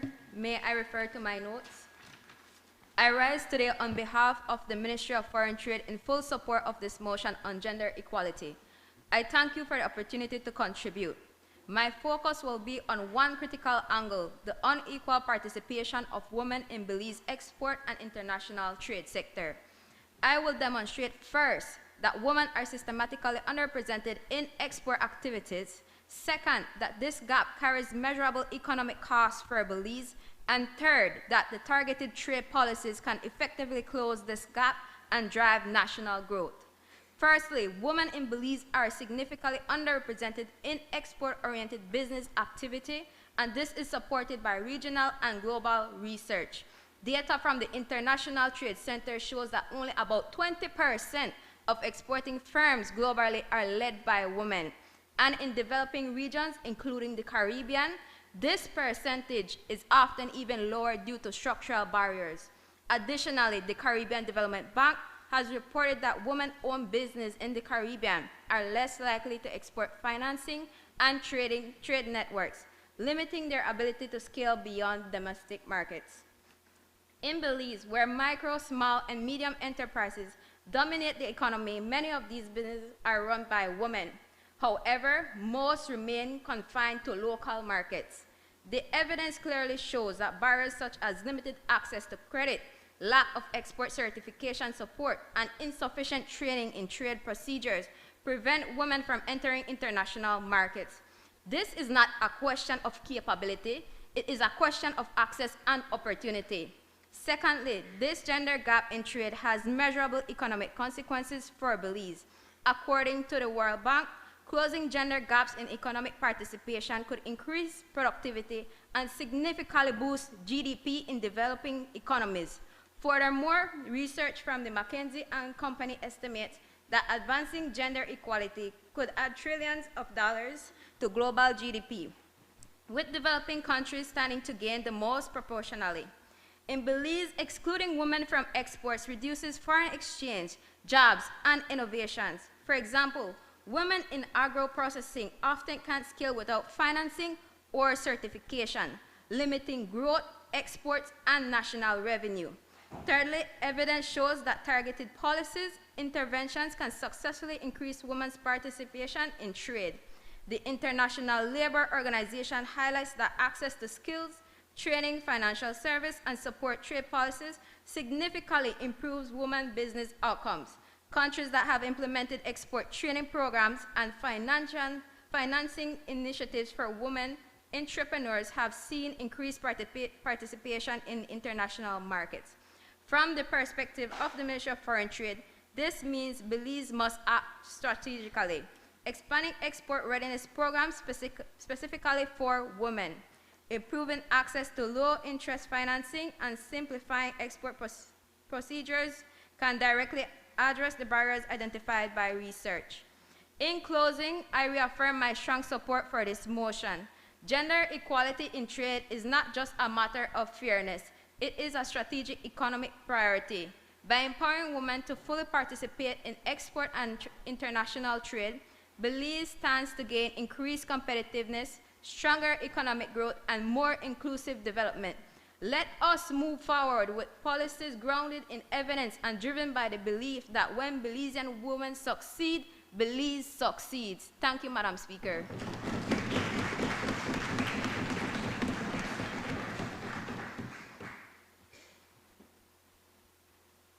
I recognize the honorable member for Cayo Northeast.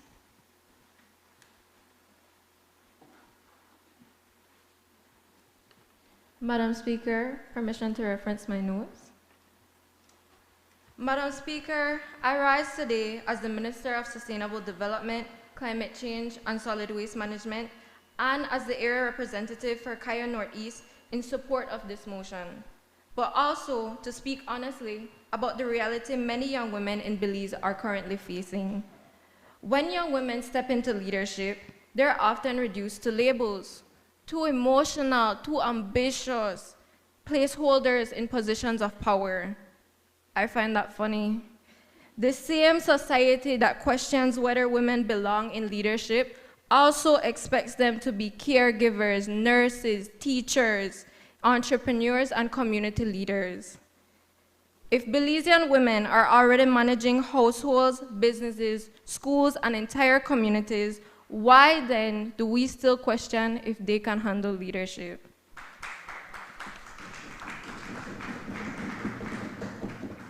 The truth is simple. The problem is not women's ability. The problem is accessibility. The numbers tell that story clearly. According to the Statistical Institute of Belize, only 44% of women contribute to the labor force, compared to over 70% of men. Not because women lack ambition, but because many are carrying the responsibilities this economy does not count. Caring for children, the elderly, holding households together. So when we talk of leadership, we must ask, how many future leaders are currently at home doing the unpaid work that keeps this country running? And beyond that, access itself is uneven. In rural Belize, leadership is not about talent, it's about logistics. Young women must first ask, is there a bus to get there? Is there internet to attend the training? Who will watch my children if I participate? And for indigenous women, the challenge is even greater. Regional data from the United Nations shows that they are among the most vulnerable to climate change, yet receive the least access to support and decision-making processes. Yet, they are expected to face those realities without representation. You cannot build equality on unequal access, and you cannot build resilience by excluding those most affected. Secondly, Madam Speaker, the impact of women in leadership is already proven. In the Belize River Valley, women at the community baboon sanctuary helped grow the Howler-Mungay population from around 800 to over 6,000. Across Cayo, women farmers are restoring land through sustainable farming and agroforestry.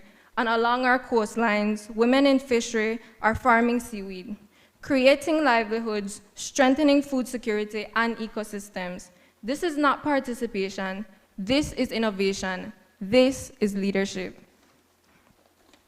And globally, the data supports what we're already seeing. According to the Organization of Economic Cooperation and Development, countries with more women in leadership are more likely to adopt stronger climate and environmental policies. And according to the Food and Agriculture Organization, when women are involved in managing natural resources, sustainability improves 20%. So let's be clear, women are not waiting to lead. They're already doing it, just without support and without recognition. Supporting this motion means going beyond words. It means action.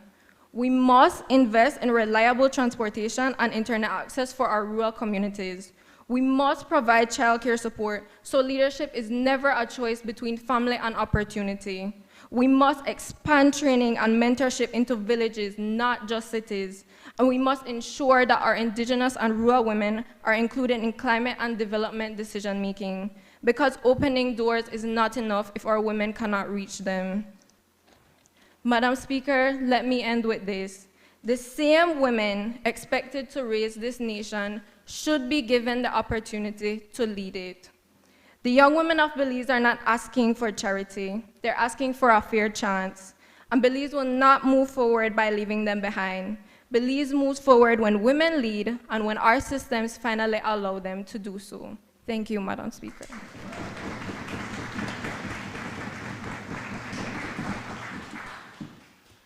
I recognize the honorable member for Kaya West.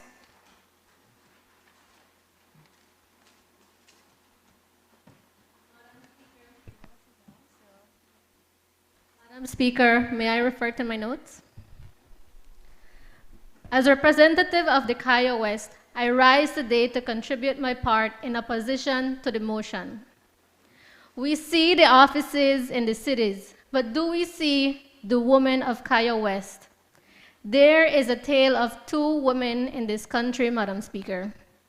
Those who work in offices and those in Kaya West, carrying the weight of their communities, yet their resilience is still being overlooked. Madam Speaker, our women are not looking for a temporary special measure to prove their worth in political spaces. They are looking for structural barriers to be removed. Clause C speaks of inclusive policies and institutional reforms. Yet, policies without enforcement is simply ink on paper, Madam Speaker. The statistics speak for themselves. According to data from the National Women's Commission of Belize and the Belize Chamber of Commerce and Industry, women hold only 4% of the cabinet seats and occupy approximately 20% of local councils' positions. Yet, they own 41% of businesses nationwide. Yes, Madam Speaker, 41%. This imbalance shows that while women are contributing significantly to the economy, they remain excluded from the political spheres where decisions are made. Madam Speaker, temporary measures that merely include women in programs or services do not shift power. They perpetuate dependency. What we need are dedicated campaign financing for rural women candidates, leadership academies that prepare women from marginalized communities to govern, and strengthening of village councils with reserved leadership roles to ensure rural voices directly shape national agendas. These solutions build a political system where women are seated at its head, driving the decisions that shape our nation. Madam Speaker, Clause D proposes education campaigns to challenge gender norms, and rightly so, because UNICEF Belize Gender Analysis 2023 shows that women in rural areas are disproportionately affected by poverty and often face family decisions that prioritize sons' education over their daughters. Madam Speaker, we are talking about families being forced to choose a son's schooling over a gifted daughter's out of pure economic necessity. Where is the equality in that, Madam Speaker?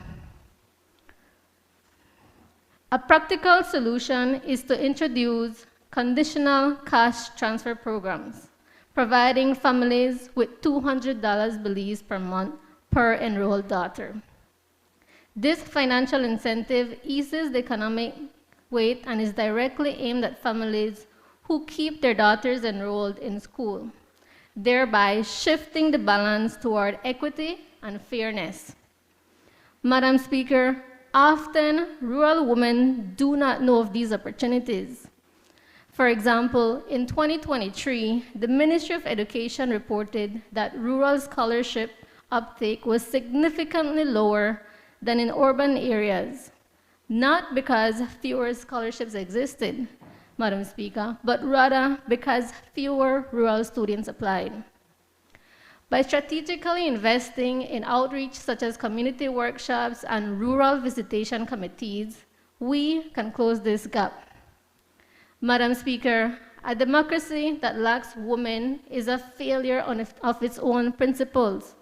We must formalize a truly empowered and permanent systems that elevate rural and marginalized women. Ensuring their leadership is not just a representation, but rather a fundamental shift in power. Thank you, Madam Speaker.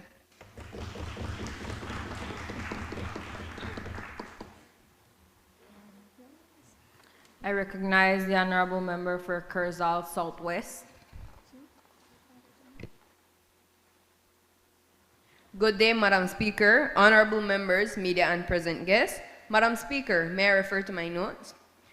Madam Speaker, today I rise not only as representative for Kersal Southwest, but as a voice for every young woman whose future depends on decisions we make in this chamber. The motion before us marks a bold and necessary shift in how Belize approaches temporary special measures for women's leadership. As Belizeans, we often speak of change, yet we hesitate to make that change real. We call ourselves a free and democratic society, but significant structural barriers remain. This reality contradicts Section 3 of the Belizean Constitution, which guarantees every person, regardless of sex, the right to equal opportunities and fundamental freedoms. Belize ratified the Convention on the Elimination of All Forms of Discrimination Against Women, also known as CEDAW, in 1990. Under CEDAW, Belize committed to adopt systemic measures that eliminate discrimination against women, protect women from violence, and promote equality in public life. These commitments were reaffirmed under the Beijing Declaration and Platform for Actions, which calls on states to remove institutional and cultural barriers that prevent women from participating fully in leadership and decision-making roles. Yet, decades later, Madam Speaker, women are still waiting. The UNICEF Belize Gender Analysis 2023 shows that women remain significantly underrepresented in decision-making roles. Women in Belize are 93% less likely than men to access political opportunities. In Belize, 4 out of 32 elected representatives in parliament are women, which is highlighted as one of the lowest rates in the Caribbean. Yet, women are often more qualified. 69% of female managers in the region hold a university degree compared to 58% of males. Despite this, women continue to face wages disparities when it comes to their roles in leadership positions, and limited access to leadership pipelines. Madam Speaker, young women continue to face barriers that cannot be ignored. Among the pressing are early marriages and early unions, rural poverty and rural-linked school dropout rates, and persistent stereotypes which confine women to supportive roles rather than actual leadership positions. These challenges are reinforced by deeply rooted societal norms that undervalues women's contribution. They shape who is encouraged to lead, who is mentored, and whose voices are taken seriously in this nation. Temporary special measures are not about giving women an unfair advantage. They are about correcting long history of exclusion. They are internationally recognized tools recommended by CEDAW and the Beijing Platform for Action and used successfully across the Caribbean and Latin America to accelerate equality and open doors which have been closed for several generations. Countries like Rwanda, Costa Rica, and Bolivia saw dramatic increases in political in women political representation after implementing quotas. In CARICOM, Guyana have used special measures to strengthen women leadership pipelines. Belize as a nation cannot afford to be left behind. Belize has taken several steps: the National Gender Policy, the National Women Commission, and youth-focused initiatives such as the National Children Parliament. But these efforts remain fragmented. Without structural measures and institutional reforms, progress will remain slow and symbolic. And if we continue to allow that process to be slow and symbolic, then we are simply living up to the system meant set for us, following arcadial rule, a system which was never designed for women to strive and survive in this nation. Madam Speaker, women are also underrepresented in areas such as sustainable development, including solid waste management. These sectors remain male-dominated, despite women being equally qualified and often more educated. Belize once championed women in technical fields that support sustainable development and STEM, but momentum has slowed down, and their leadership in environmental and waste management sectors are still limited. Temporary special measures can ensure women's representation on environmental boards and in waste management authority. By empowering women to lead in recycling, renewable energy, and climate resilience, we strengthen our decisions for our community, our economy, our environment, our Belize. And so I ask you, Madam Speaker, what about our upcoming youth? How longer must they wait before their voices are valued in this House and across our beloved Belize? This motion is not just a policy, it is a promise that young women will no longer be told to wait their turn, a promise that Belize is ready to move from words to actual actions. For these reasons, Madam Speaker, I firmly stand in support of this motion. Thank you.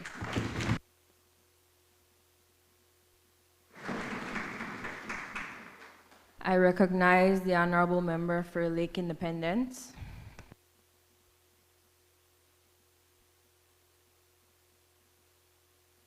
Madam Speaker, with your permission, may I refer to my notes? Thank you. Madam Speaker, I rise today as a Deputy Prime Minister representing the people of Lake Independence in strong support of this motion to advance temporary special measures to accelerate young woman leadership in public, political, and economic spheres.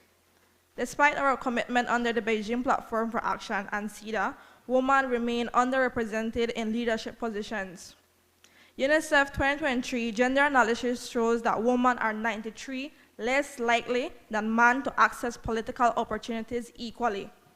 Young women face additional barriers, including age-based discrimination, limited mentorship, and persistent societal stereotype that leadership is a man's role.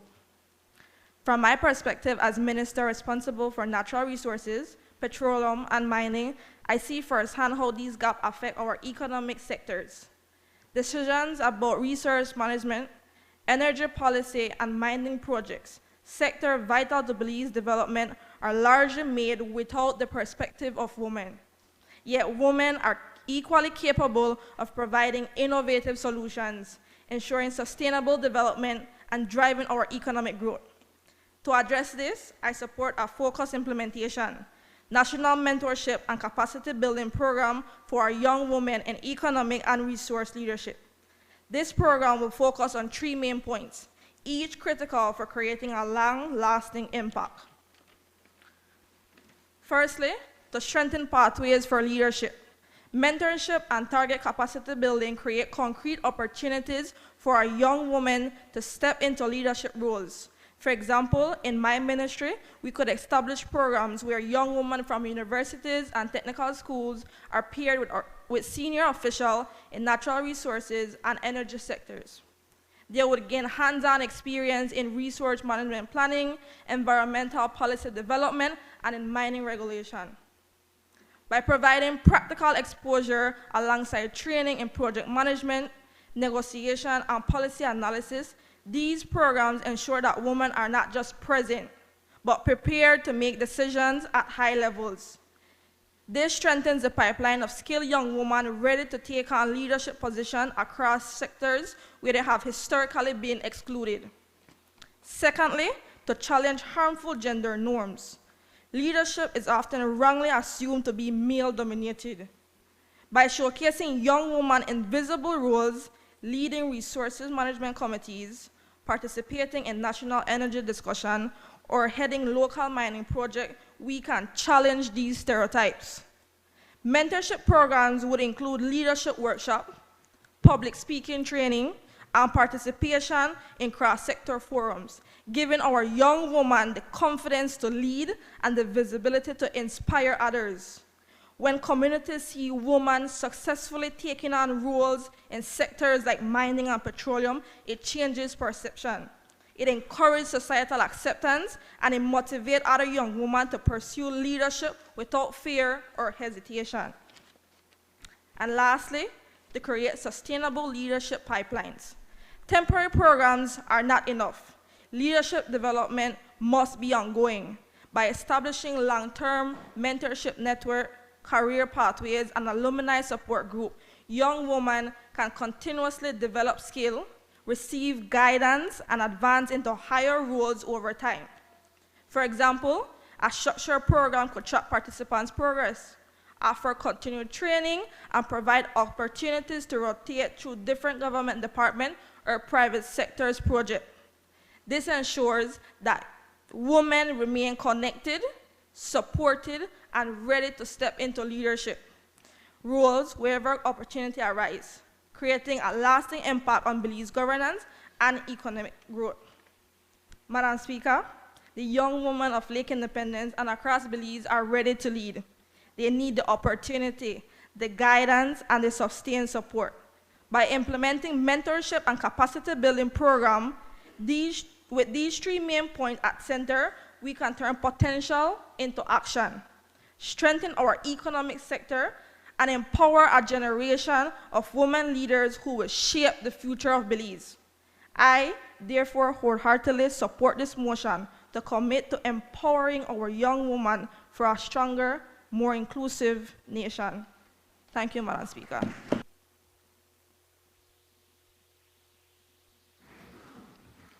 I recognize the Honorable Member for Cayo Central.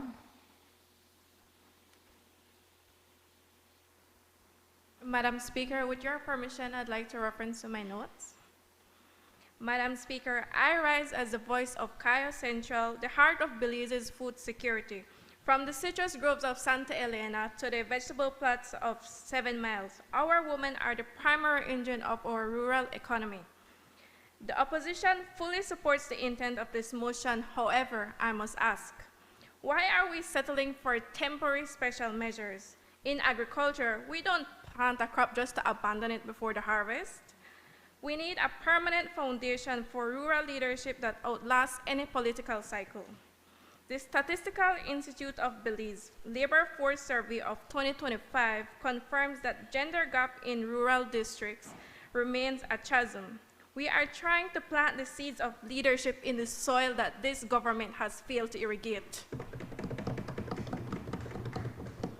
Look at Section A. It speaks of candidate quotas, but in Cayo Central, leadership isn't just about a seat at the chamber, it's seats at their skills. Yet, in our agricultural industries, whether it is citrus, livestock, or cacao, women do the heavy lifting. Yet, when the buyer arrives, women often become invisible and the man collects the cash. If this motion does not include financial integrity reforms to ensure women have the ability to conduct their own transaction without man in the room, then it's exclusionary by design. Madam Speaker, Section B discusses leadership development, but I ask this government, is the modality of these programs compatible with the farmer's life? A woman leading a cooperative in San Antonio can't simply clock out on a Tuesday morning to travel to a city for a seminar. Her labor cycle is dictated by the sun and the season. If these programs are not decentralized by mobile units or scheduled to align with the labor's realities of our rural women, we are excluding them to truly cater to this audience. The government must stop expecting the farmers to come to the city and start bringing the training to the farm.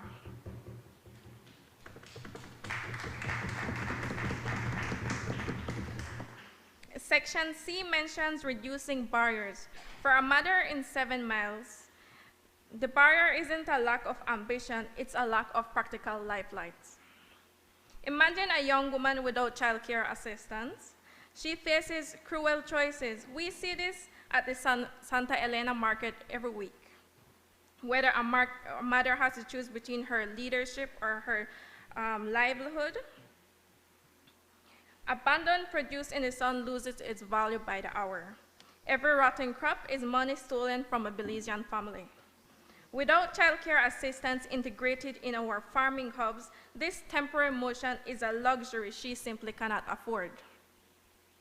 To move from a temporary experiment to a permanent reality, the opposition demands 1.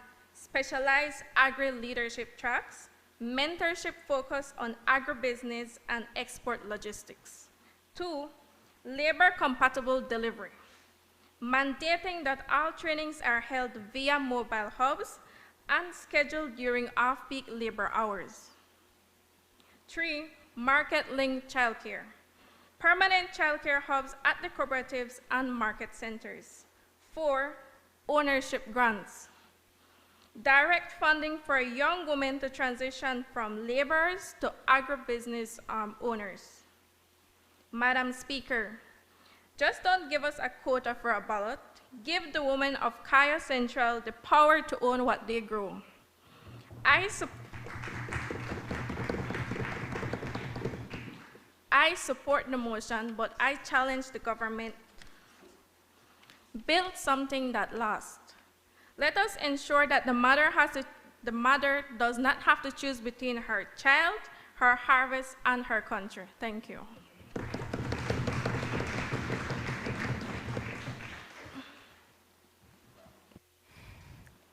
I recognize the honorable member for Stan Creek West.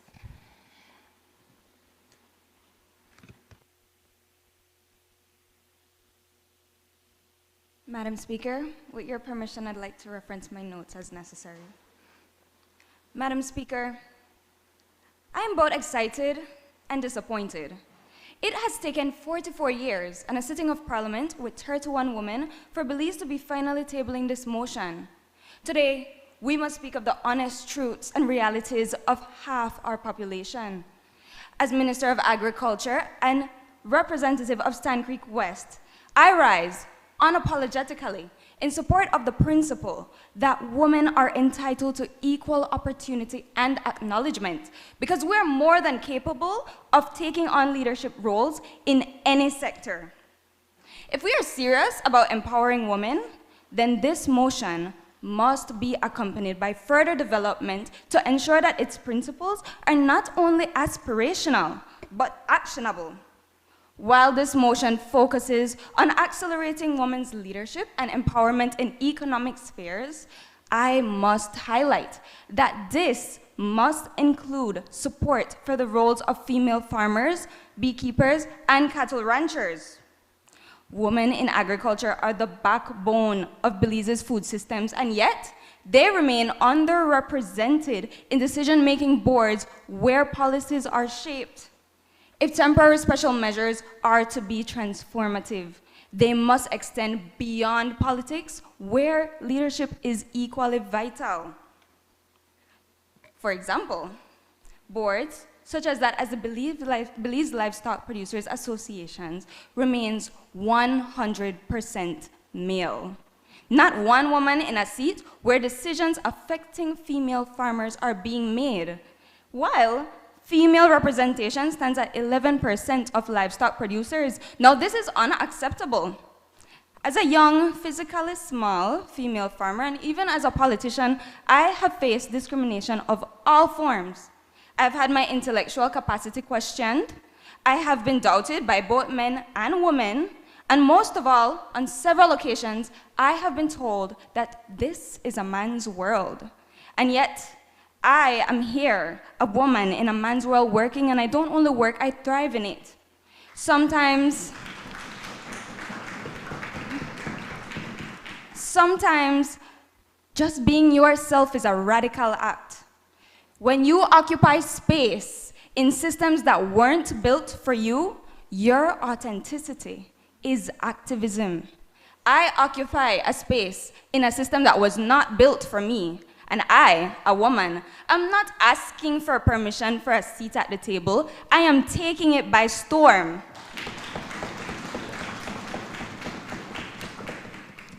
And while quotas and reserved seats are important, women, we cannot risk tokenism. Women must be empowered and equipped to lead. This is why motions like this, Ms. Port Loyola representative, is important, because it takes away those inhibitors, barriers such as lack of accessibility in rural communities, because we can and we have established trainings in rural communities, but how accessible are they? Are we having it on a Wednesday when a mother needs to take her child to school as well as work on the farm so she can't attend? Or are we having it 2 villages away because the village that we want to create impact in doesn't have a community center? How accessible are these trainings, Madam Speaker? Process can be established, but we must ask ourselves, how are people's lives being affected? And this is the harsh truth. Women's lives are entangled in the webs of the many responsibilities that they must endure to ensure that they and their families can survive. And while we're on quotas, let us speak of quotas in scholarships. Because how are we supposed to influence women to enter these male-dominated systems when they cannot afford it? Quotas in scholarships must open the doors for women in these sectors. To create change of this magnitude, we cannot only focus on the top. We need to focus on everyone. I therefore call for the immediate drafting of legislation reform so that we don't influence exclusion of various sectors. And change is happening. Out of 549 farmers receiving grants, 119 are women. But this is not enough. Madam Speaker, in the latest presentation of the budget, only $1.5 million were set aside for small farmers. This is not enough. Greater investment is needed if we are to be the breadbasket, not only financially, but for our women. It is obvious that this motion is a stepping stone in the right direction for a positive Belize and positive change in rural communities in Stan Creek West and in Belize Rural North, because there is no food security if there is no woman empowerment. As Belize's first female Minister of Agriculture, I affirm that we are not trying to step and fit into the glass slipper. We are shattering the glass ceiling. Thank you.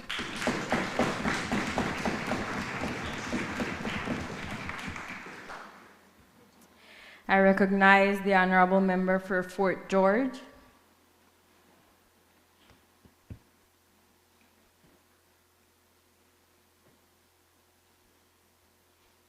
Good morning, Madam Speaker. May I refer to my notes?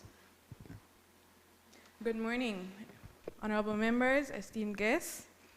I rise today to give my full support to the motion currently before this honorable House, calling for the development of temporary special measures to accelerate young women's leadership in our public, political, and economic spheres. But before I proceed, Madam Speaker, I must ask this honorable House a simple question. How can we claim progress while knowingly keeping half of our talent on the edges of power? Madam Speaker, this issue is not abstract for me. It is not simply about statistics or policies on paper. It is about the lived experiences of young women across our country. Imagine a young woman sitting in her classroom as she listens to her teacher speak of leadership, of governance, of those entrusted with the future of a nation. She is inspired because she knows that she has ideas. But she looks beyond that classroom. She looks at the images reflected in our institutions, in our boardrooms, in our political spaces. And she wonders whether someone like her truly belongs there. Madam Speaker, when we imagine that moment, we begin to understand the experience of many young women across Belize. They have the intelligence, the vision, and the determination to lead. Yet, too often, the opportunities and pathways are not equally accessible to them. And so today, I stand not only on my behalf, but on the young, and so today, I stand not only on my behalf, but on behalf of the young women of Fort George and the young women across this country who deserve to see themselves reflected in leadership. Madam Speaker, like many of my fellow ministers have stated, women have always been the backbone of our society. We are the campaign managers. We are the organizers behind the scenes. We are the secretaries, the advisors. We are the ones ensuring that the systems function and that progress continues even when recognition does not follow. Yet, when it is time to occupy the highest decision-making roles, women are asked to step aside. Women do not lack ambition, institutions lack inclusion. Yes, progress has been made, but we are still not there yet. Women remain underrepresented in leadership positions across the world.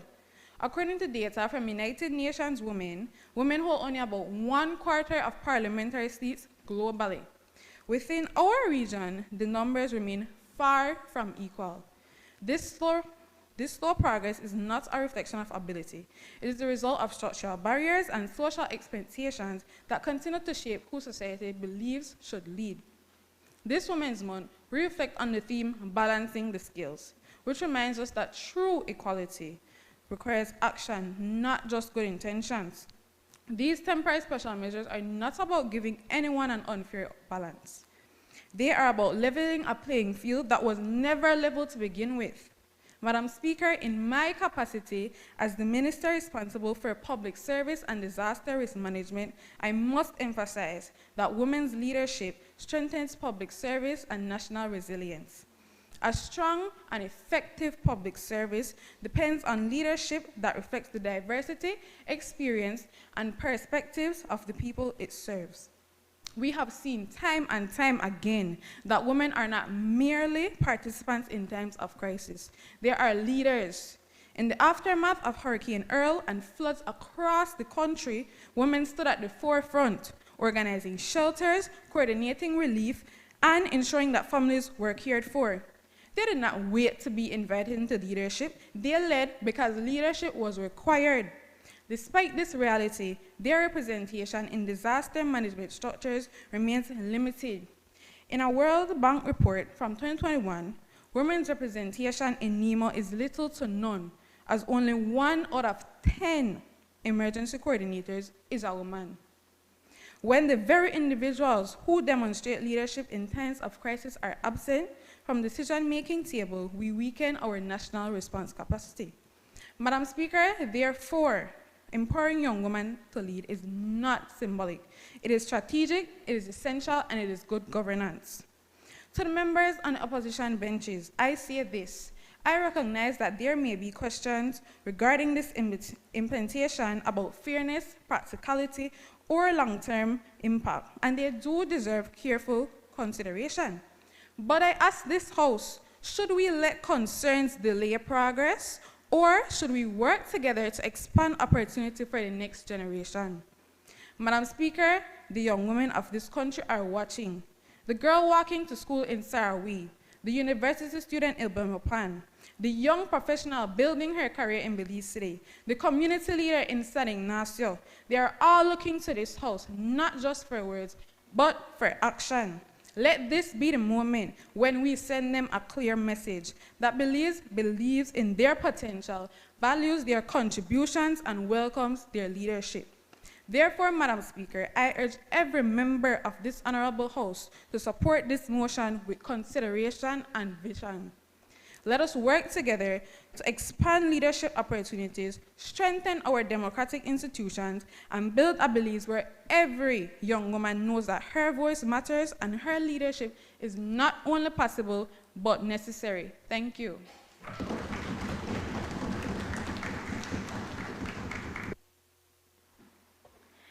I recognize the Honorable Member for Orange Walk East.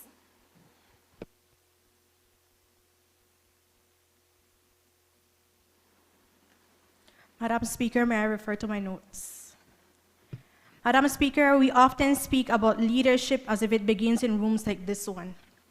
But in reality, leadership is shaped much earlier by the conditions that either allow a young woman to move forward or quietly force her to step back.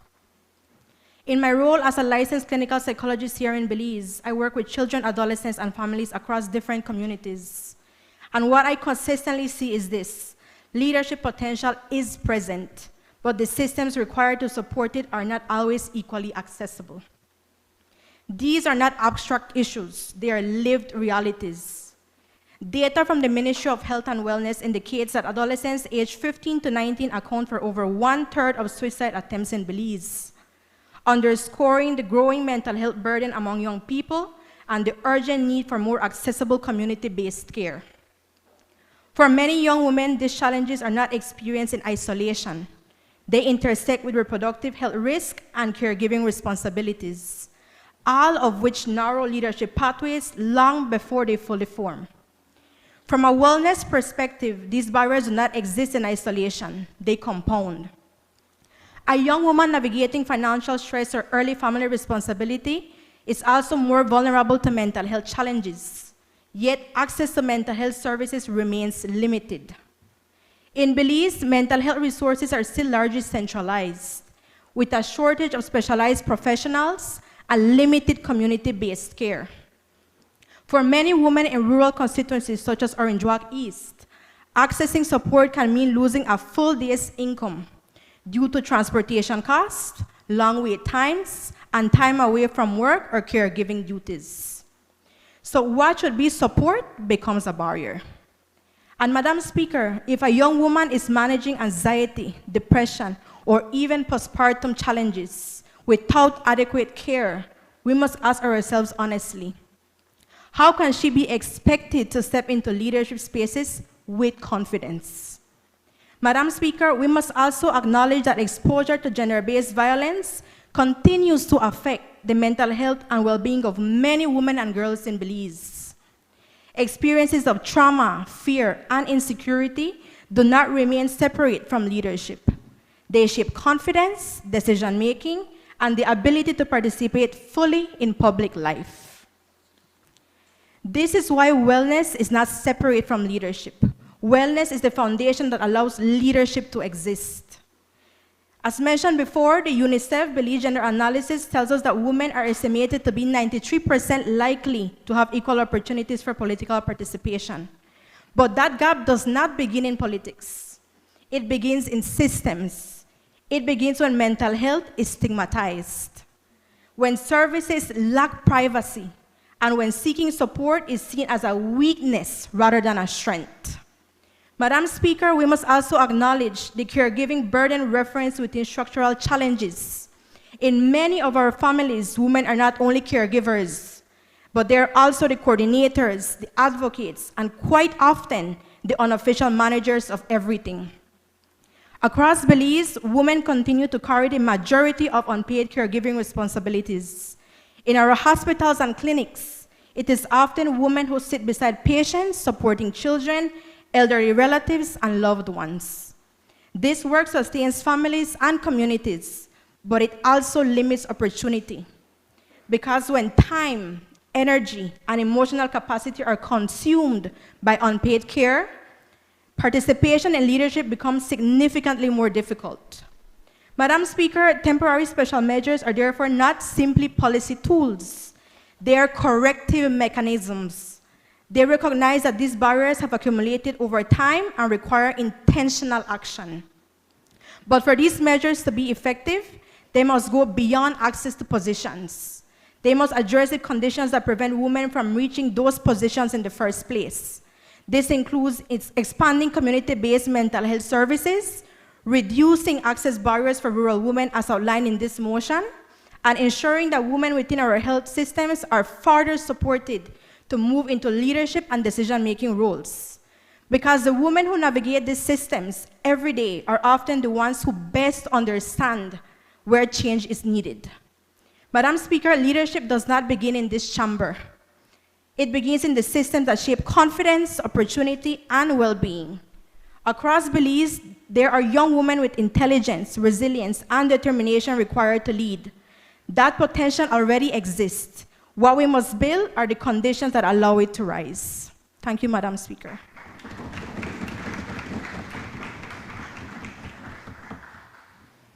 I recognize the honorable member for Mesopotamia.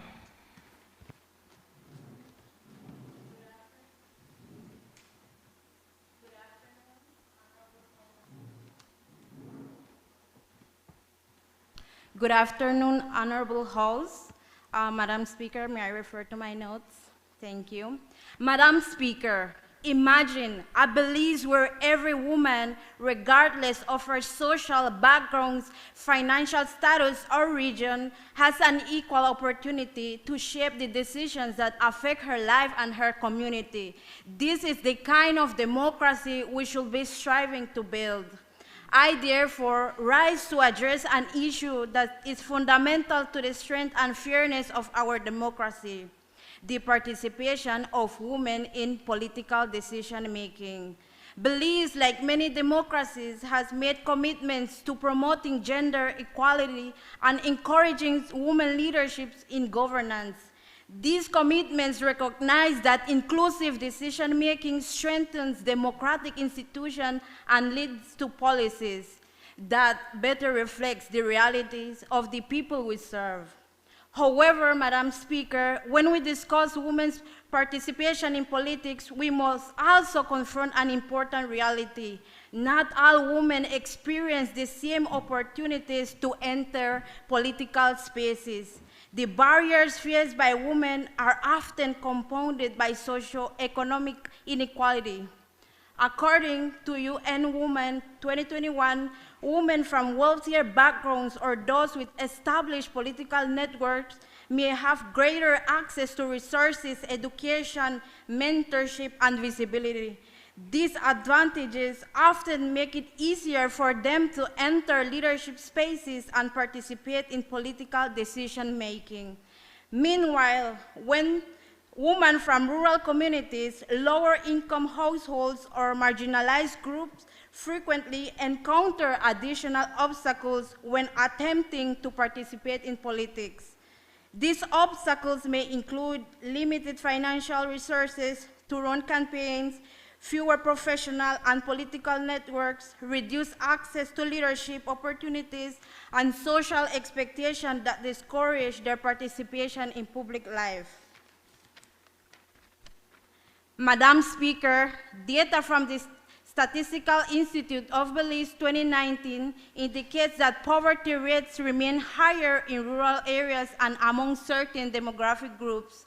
These economic inequalities can limit access to education, leadership opportunities, and ultimately political participation.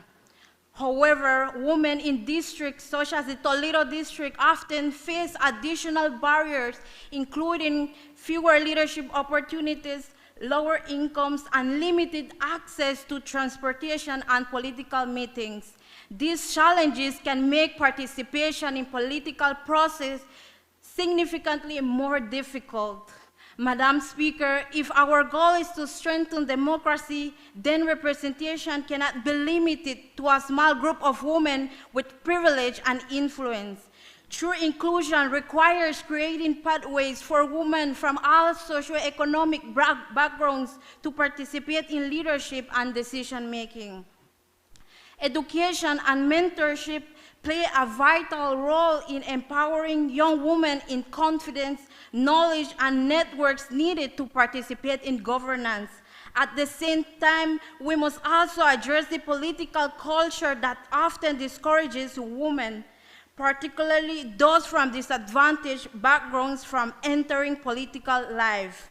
When political participation is shaped by financial barriers, social expectations, or limited opportunity, democracy becomes less representative of the people it is meant to serve.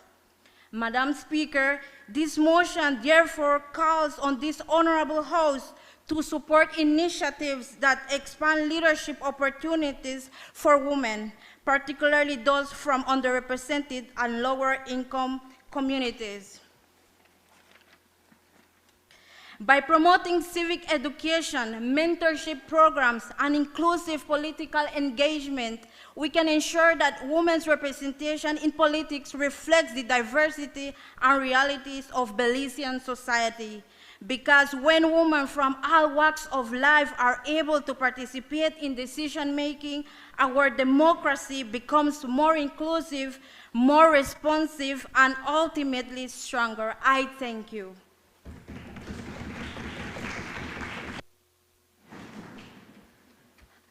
I recognize the honorable member for Toledo West.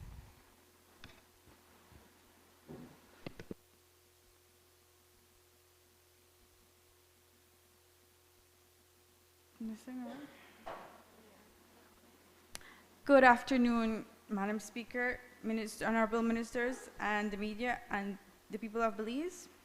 Madam Speaker, may I refer to my notes? Thank you. Madam Speaker, I rise as a daughter of the South for Toledo West. I have walked the quiet streets of Belmopan and lived today in Stank Creek. I have seen the two Belizes. The leadership looks very different from the air-conditioned steps of this assembly than it does from the village ground in San Jose or Agocate. In this chamber, leadership is about motions. On that ground, leadership is about survival.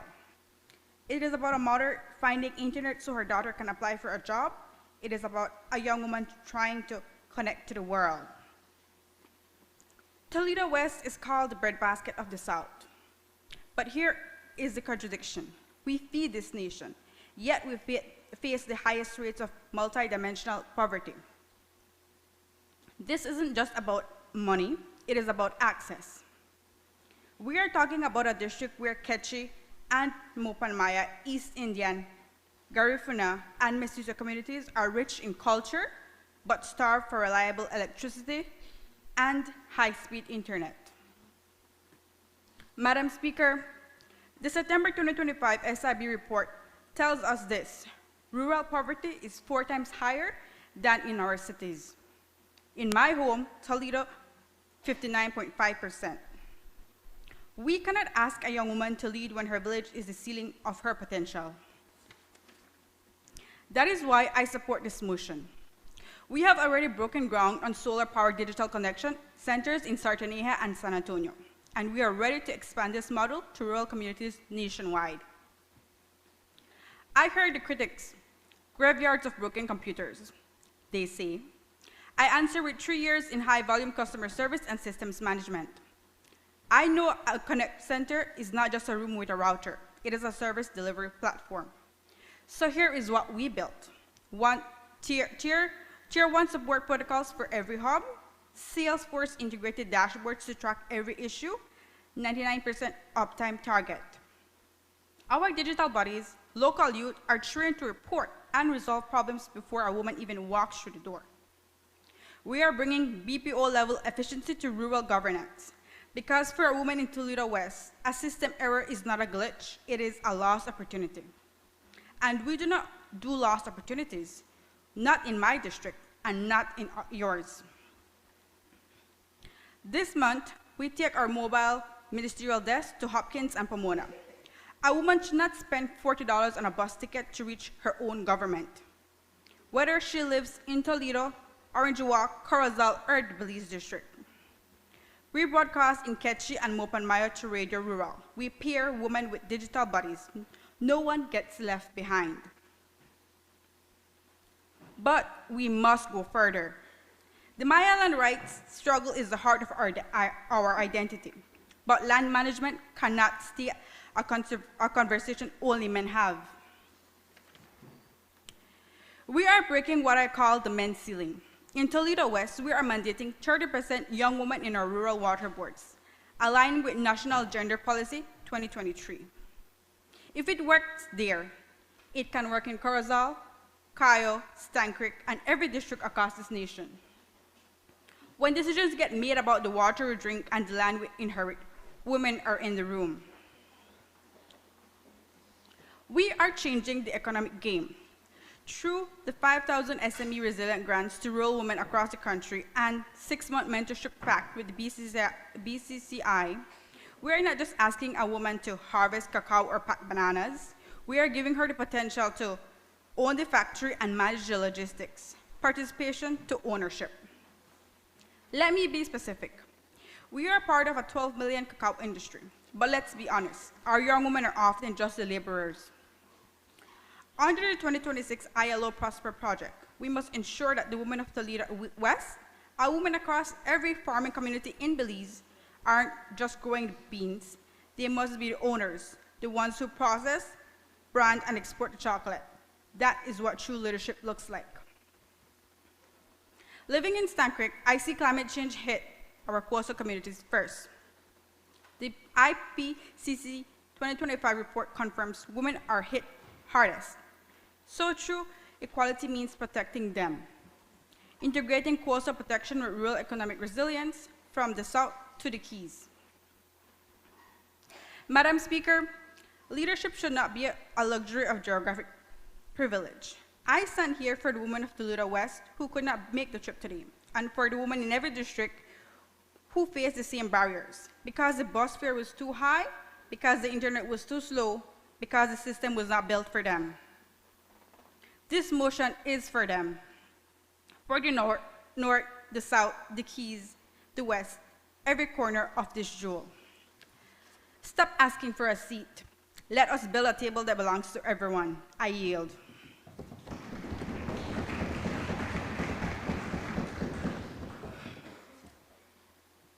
I recognize the honorable member for Dangriga.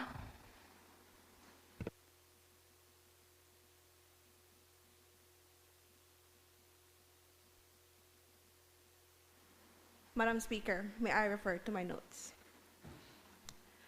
Madam Speaker, I rise today as the Minister of Indigenous, Constitution, and Religious Affairs and Transportation to give my recommendations to the motion.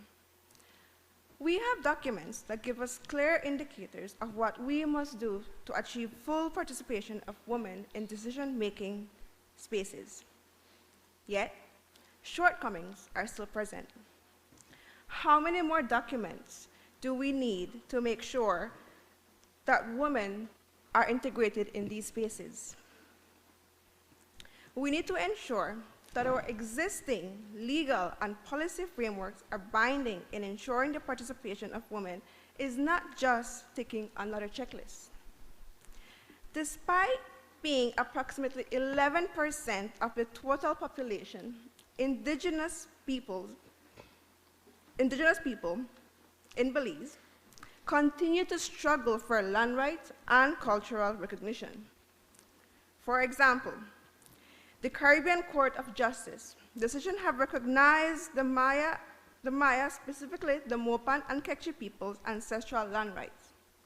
In 2015, the Caribbean Court of Justice issued an order to the government to delimit and register Maya lands. Madam Speaker, Belize is in a unique position to become a global leader in advancing indigenous land rights in the world. It is important to understand that securing land rights is not just about land, but it's also advancing economic, social, cultural, and environmental rights and safeguards for all of us. Our women within rural communities can be given space to be seen as leaders and given active participation at the local, national, and global levels.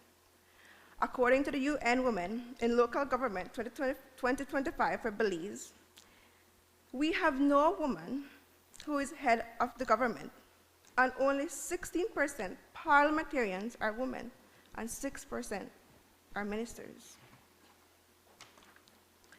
On the ground, change can be driven when our political system recognizes women as equal partners in spaces such as the alcalde and village council system.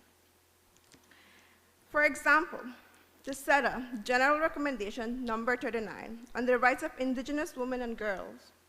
The document highlights the importance of recognition and protection of indigenous peoples' collective rights, including land rights, cultural rights, and the right to self-determination, as well as the right of indigenous women to be protected from all forms of violence and abuse. I strongly recommend for the government to promote the rights and well-being of Indigenous women and girls, ensuring their participation and inclusion in decision-making spaces, including those related to their communities, land, and resources. In Belize, we have no specific law for Indigenous rights, but Belize has adopted certain commitments, such as the United Nations Declaration on the Rights of Indigenous Peoples.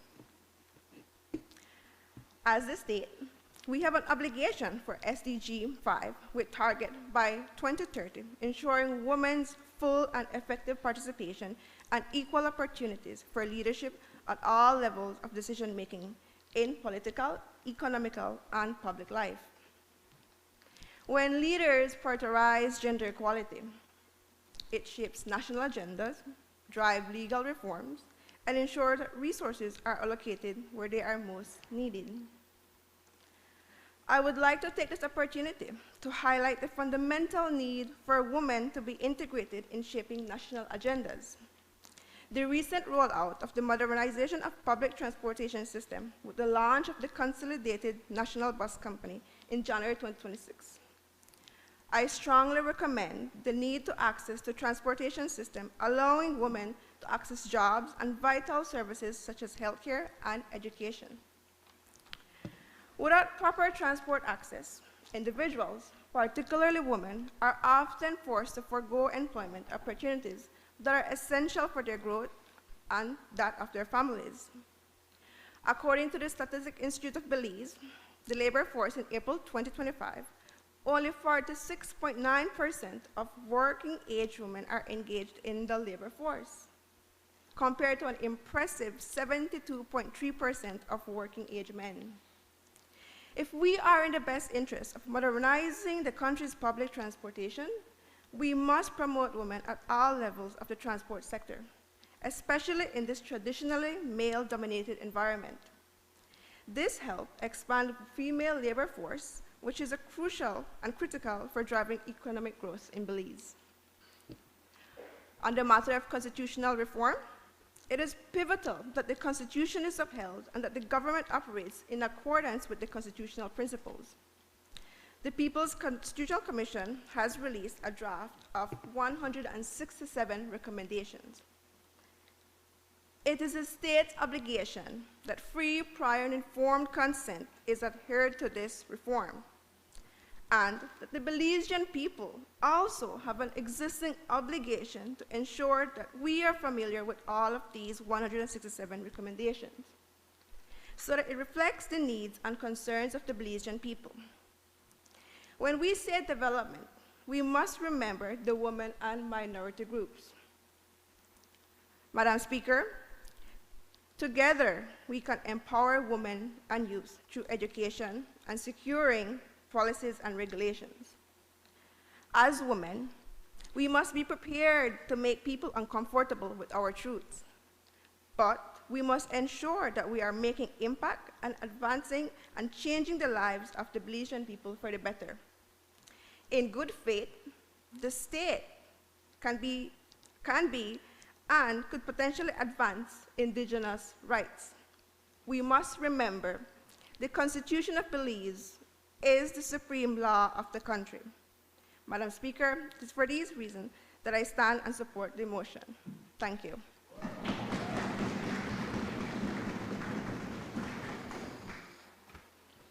I recognize the honorable member for Queen Square. Madam Speaker, may I refer to my notes?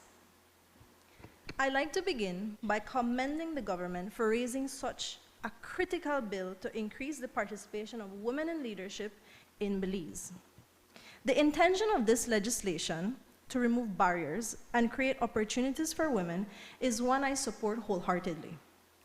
Belizean women continue to make extraordinary contributions to our society as educators, entrepreneurs, community leaders, and public servants.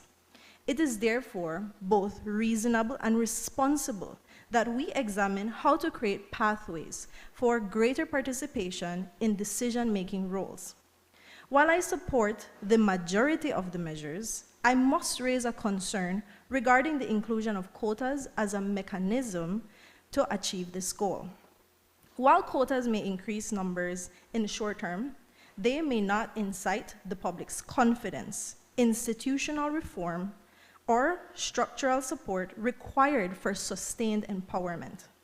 As Crook 2010 argues, quotas often fail because they treat the symptom rather than the underlying social and infrastructural hostility that keeps marginalized women out of power. Madam Speaker, in my constituency of Queen Square, I have witnessed the incredible strength, resilience, and leadership of women. From market vendors and small business owners to mothers leading community initiatives, the women of Queen Square are already leaders. What many of them tell me they need is not preferential treatment, but opportunity, mentorship, and the assurance that the system will reward competence and dedication.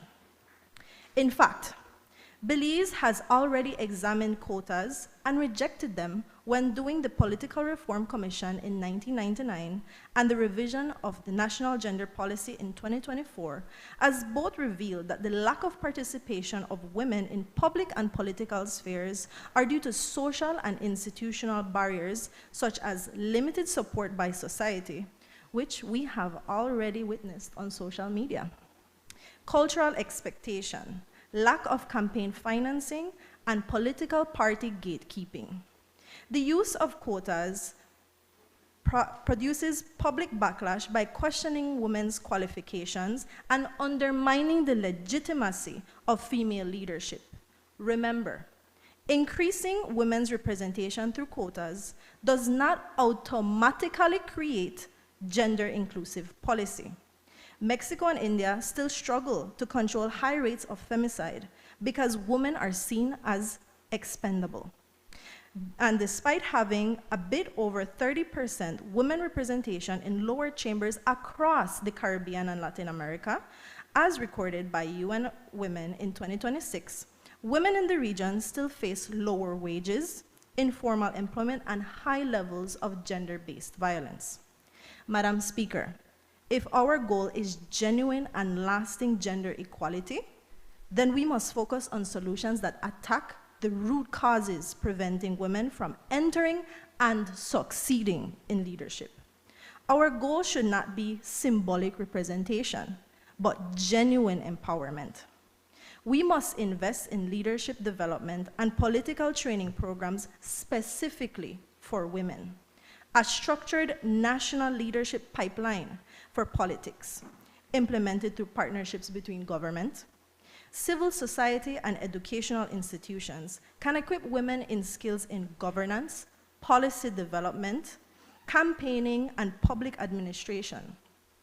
Key examples would be encouraging national debate competitions on socio-economic and political issues plaguing Belize, going further than having mock parliaments by creating shadow governments and youth caucuses to push for actionable change. Furthermore, this should be supported by structured mentorship by non-partisan networks that connect aspiring women leaders with those already serving. When women are trained, mentored, and prepared, they compete and succeed on merit. Currently, women hold 3 of the 31 seats in representative seats, and not to forget our speaker, make up approximately 12.5%. If we focus on education, mentorship, structural reform, and economic empowerment, we will not only increase numbers, we will cultivate generations of confident, capable women leaders who will shape the future of Belize. As the president of CWIL, Nana Bain, impressed upon us yesterday, gender should be part of the architecture of the systems used to govern. Thank you, Madam Speaker.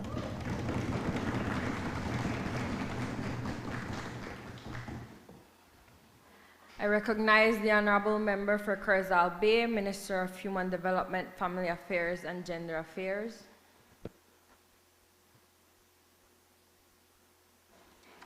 Madam Speaker, I wish to express my sincere gratitude to all honorable members who have contributed to this debate. I thank those who spoke in support of the motion, as well as those who gave their suggestions. The contributions on both sides have been measured, thoughtful, and reflective of the seriousness with which this honorable House approaches its work. Madam Speaker, it is through this exchange of views that our parliamentary democracy is strengthened. It is through this exchange of views that women will take up space and break the structural barriers in Belize. Having listened carefully, I remain firmly of the view that this motion addresses key concerns and existing gaps and represents a meaningful and necessary step forward in advancing the development in our country. We are not waiting for the glass slipper to be given to us. We are putting on a new pair of heels and stepping into these spaces where we belong.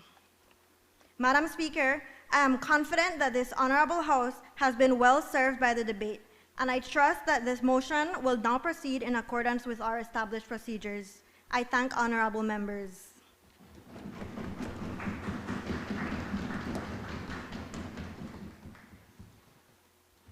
Honorable members, that motion is referred to the Health and Human Development Committee for examination, consideration, and report. I recognize the Honorable Minister of Human Development, Family Support, and Gender Affairs.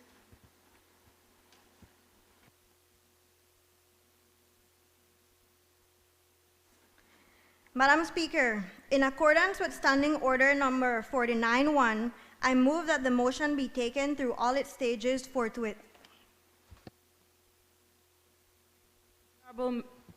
Honorable members, the question is that this motion be taken through all its stages this day. All those in favor kindly say aye. Aye. Those against kindly say no. I think the ayes have it.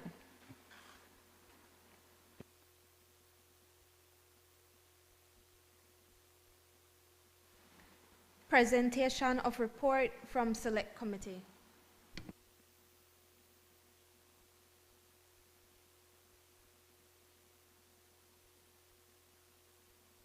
Announcement by the Speaker. Honorable members, it has been agreed that the motion approving the development of temporary special measures to accelerate young women's leadership in public, political, and economic spheres 2026 pass this day. As you are well aware, under Standing Order number 74, all proposed legislation, messages, petitions, motions, and other matters relating to the subject mentioned under the title of each standing committee shall be referred by the House to such committee for examination, consideration, and report to the House. The way for this to be done, other than by suspension of standing orders, is for me to suspend the sitting to enable the Health and Human Development Committee to consider the report to the House on the aforementioned motion. All those in favor kindly say aye. Aye. Those against kindly say no. I think the ayes have it. The sitting is therefore suspended until the Health and Human Development Committee has concluded its business.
Recognize the Honorable Prime Minister and Minister of Finance, Investment and Economic Transformation, Civil Aviation and E-Governance. Madam Speaker, I move that the House now do adjourn. Honorable members, the question is that the House do now adjourn. All those in favor kindly say aye. Aye. Those against kindly say no. I think the ayes have it. The House now stands adjourned.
Be seated. Announcements by the President.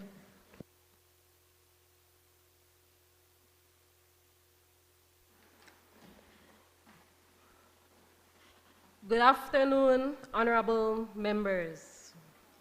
As we commence today's special sitting, this first of its kind in Belize, I extend a warm welcome to all members of the Parliament. To our distinguished guests in the public galleries, and to those joining us from home and beyond. At the outset, I wish to acknowledge and celebrate Women's Month. I extend a heartfelt greetings to all our women across the globe, and in a special way to my dearest mother, Miss Tamara Westby, and grandmother, Miss Caroline Yolanda Claire Westby. Women continues to serve as the backbone of our families, communities, and societies, and their contribution deserve our deepest recognition and appreciation. Honorable members, I dare say, honorable women parliamentarians. How does it feel to say it? As we undertake our duties today, I encourage us all to be guided by the endurance values of compassion, service, and justice in everything we do. Finally, I remind honorable members of the importance of adhering to the Standing Order 33 concerning the time manner of speaking, 35 regarding the interruption, 36 on the concept of speech, and 40 which governs the conduct of members not speaking. Let us continue to uphold these rules as we carry out our responsibility with integrity and purpose. I thank you.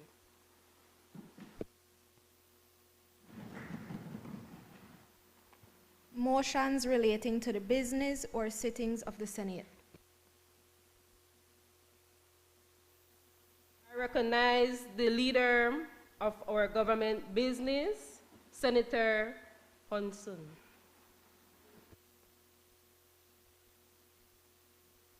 Madam President, I move that it's rising today, the Senate adjourn to a date to be fixed by the President. Honorable members, the question is that at its rising today, the Senate adjourn to a date to fix by the President. All those in favor kindly say aye. Aye. All those against kindly say no. I believe the aye has it. Public business, government business, motion.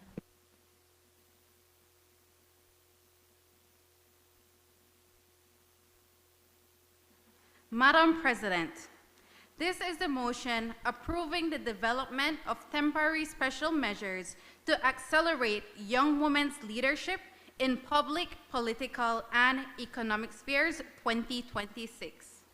I move, whereas the Beijing Declaration and Platform for Action, BDPFA, and the Convention of the Elimination of All Forms of Discrimination Against Women, CEDAW, call upon states to implement structural and systemic measures to eliminate barriers preventing women's full participation in leadership and decision-making. And whereas the UNICEF Belize Gender Analysis 2023 highlights that despite existing legal and policy frameworks, women remain significantly underrepresented in decision-making roles, even though women constitute a substantial share of the population. And whereas Belize continues to exhibit one of the widest gender gaps in political empowerment within the region, with women estimated to be 93% less likely than men to have equal opportunities for political participation. And whereas additional structural barriers impede young women's pathway into leadership, including high rates of early marriage and unions relative to the region, rural and poverty-linked school dropout rates, and women's concentration in vulnerable forms of employment. And whereas young women leaders also face intersective challenges such as age-based discrimination within public and civic institutions, limited access to mentorship and sponsorship, continued underrepresentation in decision-making spaces at both national and local levels. And whereas these structural and social constraints reinforce unequal access to leadership opportunities and require a transformative systems-based approach that addresses institutional barriers, shifts normal, and strengthens leadership pipelines and promotes integral collaboration. And whereas temporary special measures, including quotas, reserved seats, leadership training, and targeting support mechanisms, are internationally recognized and recommended tools to accelerate equality by correcting historical and systemic exclusion from leadership and decision-making roles. And now, therefore, be it resolved that this Honorable House supports the development and implementation of temporary special measures to advance the participation of young women in public, political, and economic leadership in fulfillment to the Belize's national and international commitments. And be it further resolved that the government shall take the necessary steps to A, establish appropriate mechanisms, including quotas or other affirmative measures, to increase the participation of women and young women in political and public leadership. B, implement national leadership development, mentorship, and capacity building programs to strengthen pathways for young women entering leadership roles. C, promote inclusive policies and institutional reforms to address barriers faced by rural, marginalized, and economically vulnerable young women. D, undertake public education and awareness initiatives to challenge harmful gender norms and promote inclusive and shared leadership. And E, strengthen collaboration among government, the National Assembly, civil society, educational institutions, and youth organizations to support sustained leadership development and inclusion. A pleasant day, Madam President, and to my fellow senators. Madam President, may I please refer to my notes? I rise today to move this motion, not merely as a form of policy, but as a matter of national urgency. Let us be unequivocal. The government's position is that Belize's most stagnant, yet most valuable asset is not our oil, our soil, or our seas. It is our human resource. Any nation that fails to utilize the human capital to its full capacity is a nation intentionally choosing to handicap its own GDP. Today, we choose to stop wasting that potential and start maximizing the full capacity of our people under the principle of national stewardship. We must look at the facts. Our young women are not just participating, they are excelling. They are graduating from secondary and tertiary institutions at higher rates according to the UNICEF gender analysis. They have met every academic standard we as legislators have set for them. Yet, a disconnect persists.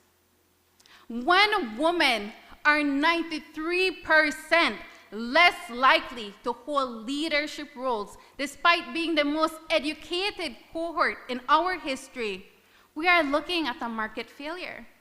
Why would we, as a government, invest millions of taxpayer dollars into the education of our daughters if we do not plan to legislate pathways for that education to actually serve the state? We must ensure that this national investment in the classroom also pays off in the halls of power. It took decades of consensus to finally ban child marriage in 2024. And while we celebrate that protection, we must realize that protection is only the floor and not the ceiling. Protection is the first step. Empowerment, that's the destination. We cannot ask our girls to grow with dignity if we do not provide for them a seat at the table of power. We cannot wait for another generation to ask for space. By acting now, we are implementing a transformative approach. We're moving from a state that merely guards our girls to a state that propels women. And some may raise concerns, regarding merit. To them, I will say, we can only achieve equality when we have these temporary special measures in place. TSMs are not about lowering standards. They are about broadening the search as a corrective temporary lens. They will allow us to allow correction to age-based discrimination and break structural and financial constraints that have been historically ignored in our rural and marginalized areas, which I'm pretty sure my fellow government senators will highlight today. As the Senate and every single person in this room, our goal is to set geographic subquotas to ensure that we are granting access that reflects the best of Belize, from Corozal to Toledo across all 6 districts. In doing so, we are finally fulfilling our binding international obligations under CEDAW and the Beijing Declaration. We are talking about accountability. So I'm also taking time to also say that we also need safety net thresholds in place so that we don't fall behind, and placement mandates that helps our parties to continue being more professional. So, Madam President, the time for deliberation, it has passed. The time for a decision is here. This motion is our duty owed to the people of Belize. I move that we pass this motion to ensure the face of Belizean leadership finally reflects the brilliance of its people. And I now open the floor to this debate. Thank you.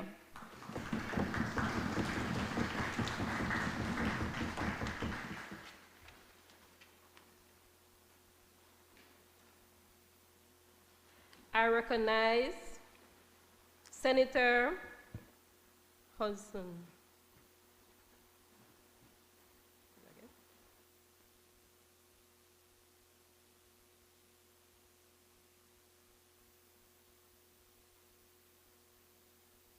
Now I recognize Honorable Pastor.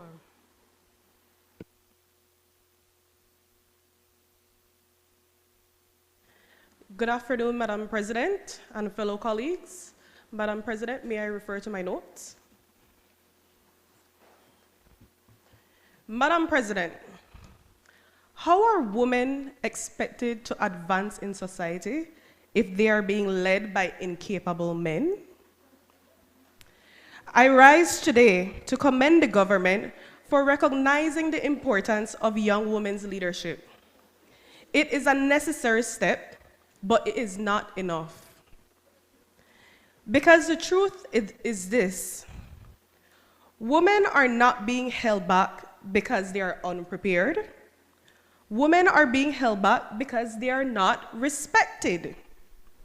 Across all sectors in this country, women show up, women perform, Women deliver, yet too often they are still talked over, second-guessed, undermined, and overlooked. Madam President, that is the real issue. Not the absence of women, but the absence of respect. In Belize, young women are not just keeping up with men in education, and like Honorable Hanson mentioned, girls have higher completion rates at every level. Yet, despite this academic success, leadership and economic opportunities remain male-dominated. After the 2025 election, just 3 women were directly elected versus 28 men. That means nearly 9 out of every 10 elected representatives are men. Madam Speaker, how is it that women make up 50% of the population, but only 1 in 6 are lawmakers? Too many women are doing the work while men hold the title. Too many women are leading in practice, but not in authority. And when women do rise, they are not trusted to lead. They are controlled. Madam President, let us call it what it is. This is intimidation and insecurity dressed up as leadership. And no quota, no training program, no policy reform will fix a mindset that was never addressed in the first place. Because if one side is evolving and the other is not, we are not progressing. We are just creating more conflict. Madam President, I am doing my part. Through pageantry, I mentor young women. I train them in confidence, public speaking, advocacy, and leadership. I am helping to build strong, capable, outspoken young women who are ready to lead. But I must ask this House, where are the programs for our young men? Outside of sports, where do they go to learn how to speak with confidence? Where do they go to develop emotional intelligence? Where do they go to learn respect, discipline, true leadership? Or are we leaving them to figure it out on their own and then wonder why over 60% of women in this country are killed by the hands of men? Madam President, in this year alone, 22 men have already been murdered by other men. And as of this morning, I believe the numbers went up to 24.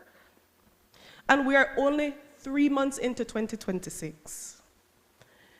Madam President, we cannot pour into one side of the equation and expect balance.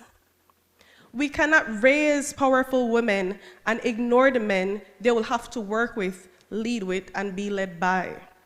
That is not equality. That is just an imbalance by design. If we are serious about change, then we must raise better leaders on both sides. Men who are secure, not threatened. Men who are competent, not complacent. Men who lead with respect, not ego. Madam President, empowering women is essential, but empowerment without cultural change will not deliver equality. Real progress requires partnership. Young women and young men learning together, respecting each other, and leading together. Madam President, I remember when Mr. Gomez was teaching a plumbing class at IT Vet, and the young man rushed to the young girl to help her out, and he said, "Left alone, man, left alone, make it dig your own trench." And that was a true representation of women empowerment, showing young men that us as women can exist in the same space.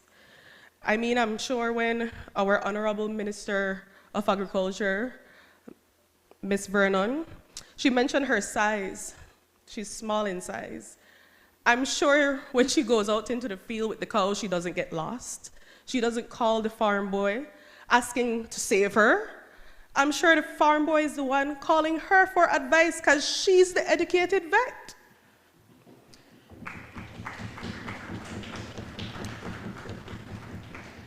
So, I urge this House to amend this motion. Let us have training and mentorship programs that include all of our youths. Let advocacy campaigns teach respect, inclusion, and shared leadership. Let policy reforms address barriers for women, but also confront harmful norms amongst our men. Let partnerships include schools, workplaces, community groups, so that equality is lived, not just legislated. Only then will our daughters lead without being undermined. Only then will our sons grow into leaders who uplift rather than compete through insecurity. Only then will women be safer in the spaces they should feel the most secure in. Only then will our young men turn away from violence and go more towards leadership. Only then will this motion achieve its true purpose. Madam President, for these reasons, I cannot support this motion in its current form.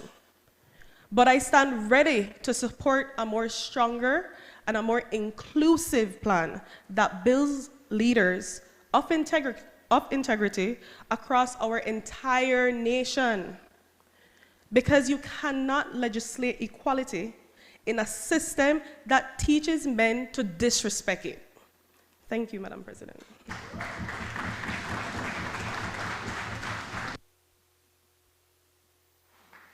I recognize Senator Murray. Good afternoon, everyone. Madam President, before I begin, can I ask for your permission to refer to my notes? Thank you.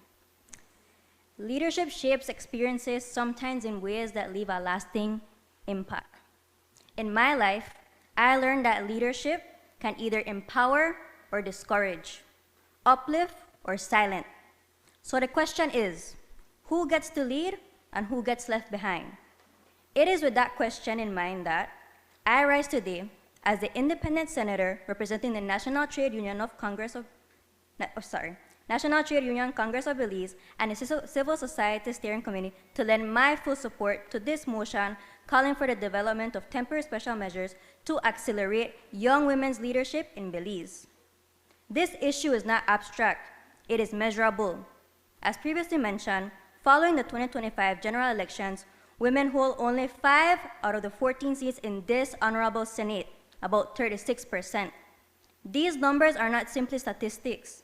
They are indicators of systematic imbalance. Madam President, from my experience within the civil society and the NGO sector, I have seen firsthand that barriers to leadership are not always formalized in law. More often, they're embedded in workplace culture, leadership styles, and access to opportunity. And I want to be clear that this issue is not only about increasing the number of women in leadership, but also about the type of leadership we are cultivating. Early in my career, I experienced a leadership environment that was not empowering. This experience involved leadership that was held by a woman, yet it was exclusionary and at times discouraging. I witnessed a young female colleague being verbally reprimanded for simple matters, and statements were made suggesting that we were easily replaceable. That kind of environment creates fear, discouragement, and silence, especially for young women who are just entering the workforce. None of us are replaceable.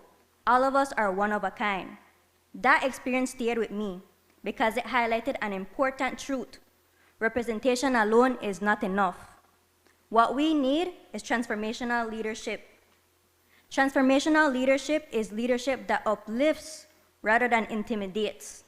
It builds confidence, encourages growth, and creates safe spaces for participation, and actively mentors and supports others to succeed.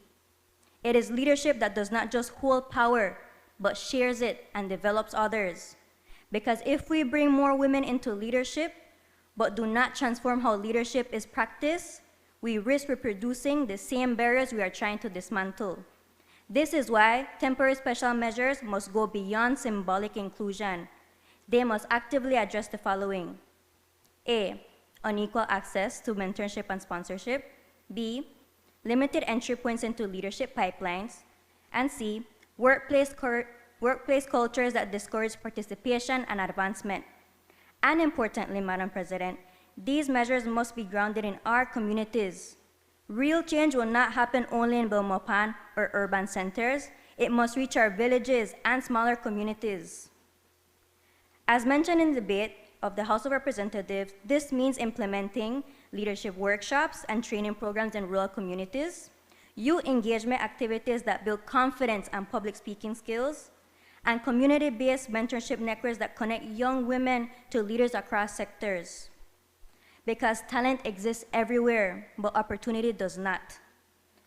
Madam President, from a civil society and labor perspective, I wish to highlight 3 critical areas of implementation. First, we must establish clear targets and timelines. What gets measured gets delivered. Without accountability, progress will remain slow.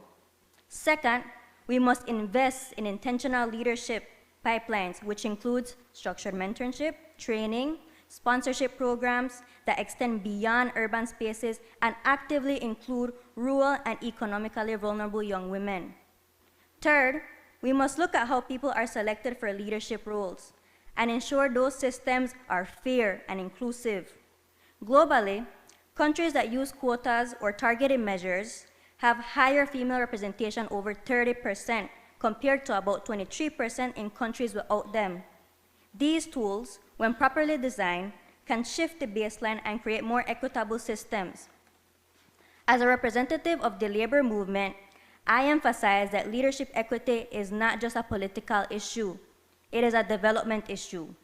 Inclusive and transformational leadership strengthens institutions, improves decision-making, and ensures that policies reflect the realities of all citizens. Madam President, some will argue that leadership should be based solely on merit. I agree with that principle, but merit cannot thrive where access is unequal. Temporary special measures do not replace merit. They create the conditions where merit can be seen, supported, and realized. This motion presents us with an opportunity, not only to acknowledge inequality, but to actively correct it, and to build leadership systems that are not only more representative, but also more inclusive, community-driven, and transformational.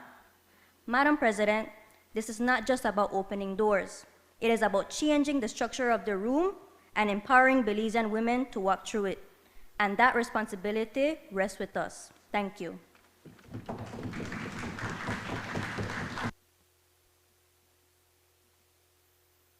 Recognize Senator Postantes. Good day, Madam President and fellow senators. Madam President, may I refer to my notes? I rise today in strong support of this motion to advance temporary special measures for young women's leadership in Belize. Because this issue is not theoretical, it is lived, it is visible, and it is urgent. From a young age, many girls are taught to lead quietly. We are taught to participate, but not to dominate. We are taught to contribute, but not to challenge. And as we grow older, those subtle messages become real barriers.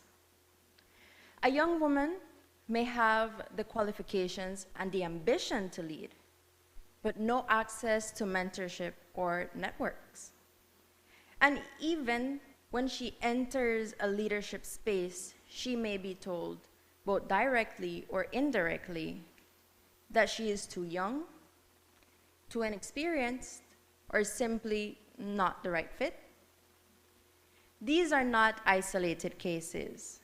They are everyday realities for young women across Belize. And even in spaces like this, spaces of leadership, we must ask ourselves, how many young women are truly given the same opportunity to rise, to speak, and to be heard? On a personal level, being a part of this Young Women in Leadership Parliament is an opportunity that, unfortunately, not every young woman has access to. And even here, we can recognize how powerful it is to be encouraged to speak, supported in leadership, and given a platform. Now, imagine if that level of support existed across our entire country. That is exactly what this motion is trying to achieve. Madam President, temporary special measures are not about giving women an unfair advantage. They are about addressing the very real disadvantages that already exist. Because when one group starts behind, treating everyone the same does not create equality. It maintains inequality. So you may ask, what does this measure look like in practice? Mentorship and leadership programs that connect young women with experienced leaders who can guide and support them is a very important one. Why don't we, as a nation, expand on the Young Women in Leadership Parliament here in Belize? Let's not allow this to be a one-time thing here. We have CIWIL here, which is the Belizean chapter of this organization. So we should give them some recognition as well. And how about we encourage our young women to take on existing courses? For example, the Women in Politics that is offered by the University of Belize. And I urge our nation, our government, to create scholarships, facilitate grants for women of all socioeconomic backgrounds to be able to access these courses and have a foundation in the leadership department. Let us open the door for our young women to be in rooms with current leaders. Let them ask questions, let them be heard, and let them find their footing. This is not about creating more leadership roles, but rather about opening the doors for women to stand in these current positions. These measures are not permanent. They are temporary, intentional steps to correct a system that has long been unbalanced. And once that balance is achieved, then they will no longer be needed. But without them, we are left hoping that change will come on its own and in due time. And hope, Madam President, is not a strategy. This motion is about action, it is about fairness, and it is about unlocking the full leadership potential of our entire nation. Because Belize cannot and it will not move forward if young women are held back. So today, we are not just debating a motion. We are deciding whether we are willing to actively create a more inclusive future or passively accept the inequalities of the past. I stand in firm support of this motion, and I urge this honorable House to do the same. Thank you, Madam President.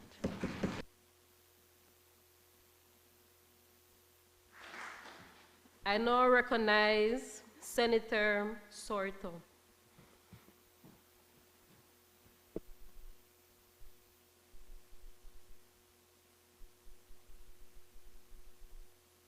Good afternoon, everyone. Thank you, Madam President.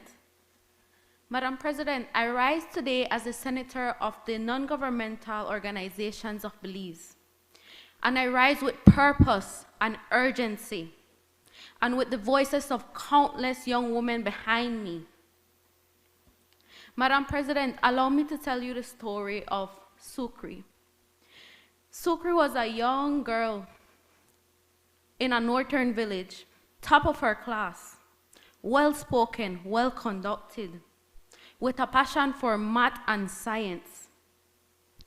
But when it was time for her to go to high school, her father refused to send her for the mere fact that one, she was a girl, and two, because resources were scarce.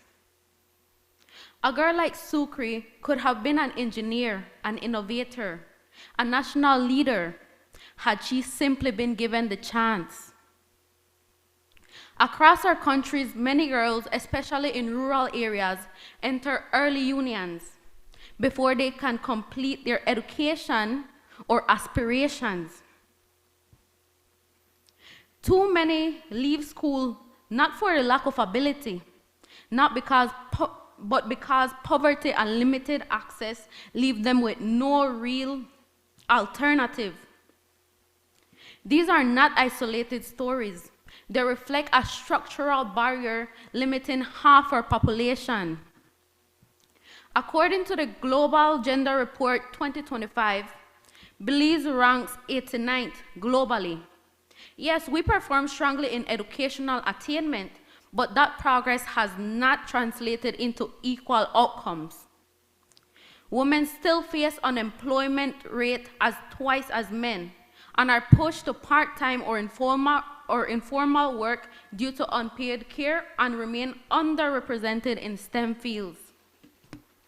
But the most concerning gap is the political empowerment. Women remain significantly underrepresented in national decision-making spaces, including this very chamber. For decades, leadership at the highest level has not reflected the reality of our population. That is not equality. That is not representation. And that is why this moment demands action. Every day, NGOs work on the front lines, in homes, classrooms, and communities, where policy becomes lived reality. And what they see is clear.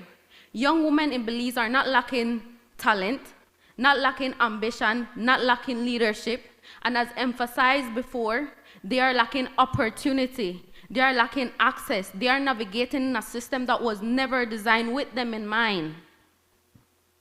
This is why Young Women's Christian Academy and Youth Enhancement Services provide vocational pathways, why the Belize Family Life Association and the National Women's Commission fight for reproductive health and childcare, why the National Commission for Family and Children build leadership through the Children's Parliament and the Children's Judicial League.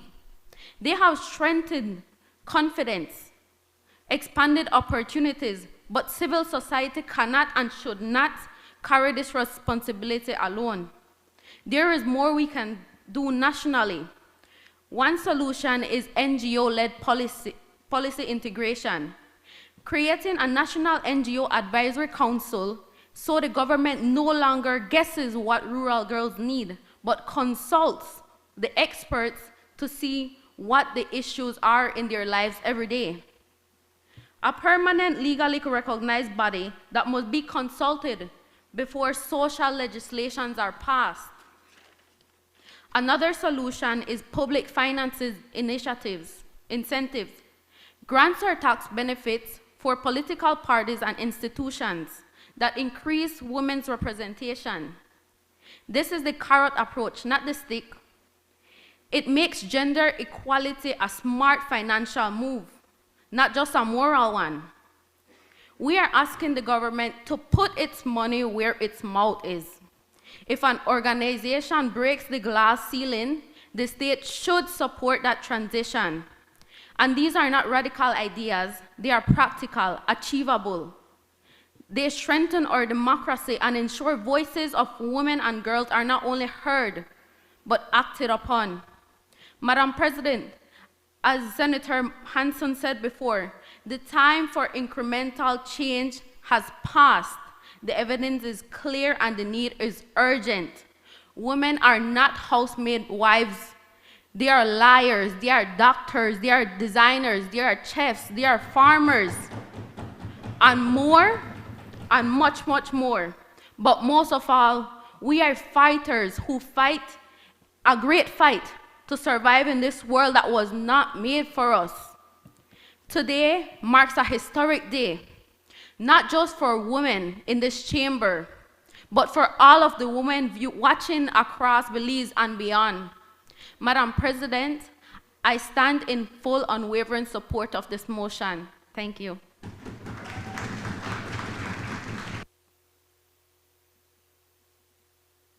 I recognize Senator Flores. Good afternoon, Madam President and fellow colleagues. Madam President, may I kindly refer to my notes? Madam President, I rise today to address not just inequality, but the quiet injustice of unrealized potential. Because in Belize, far too often, a young woman's future is determined not by her ability, but by her access.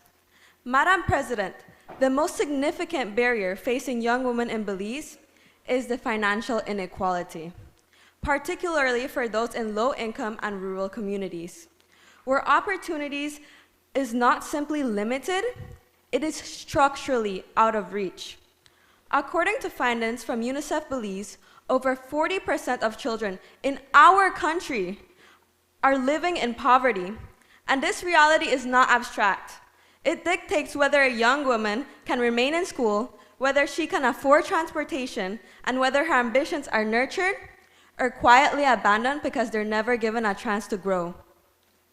We see this inequality reflected starkly in education outcomes. Data from UNICEF Multiple Indicator Cluster Survey shows that only about 55% of girls in Belize reach upper secondary education.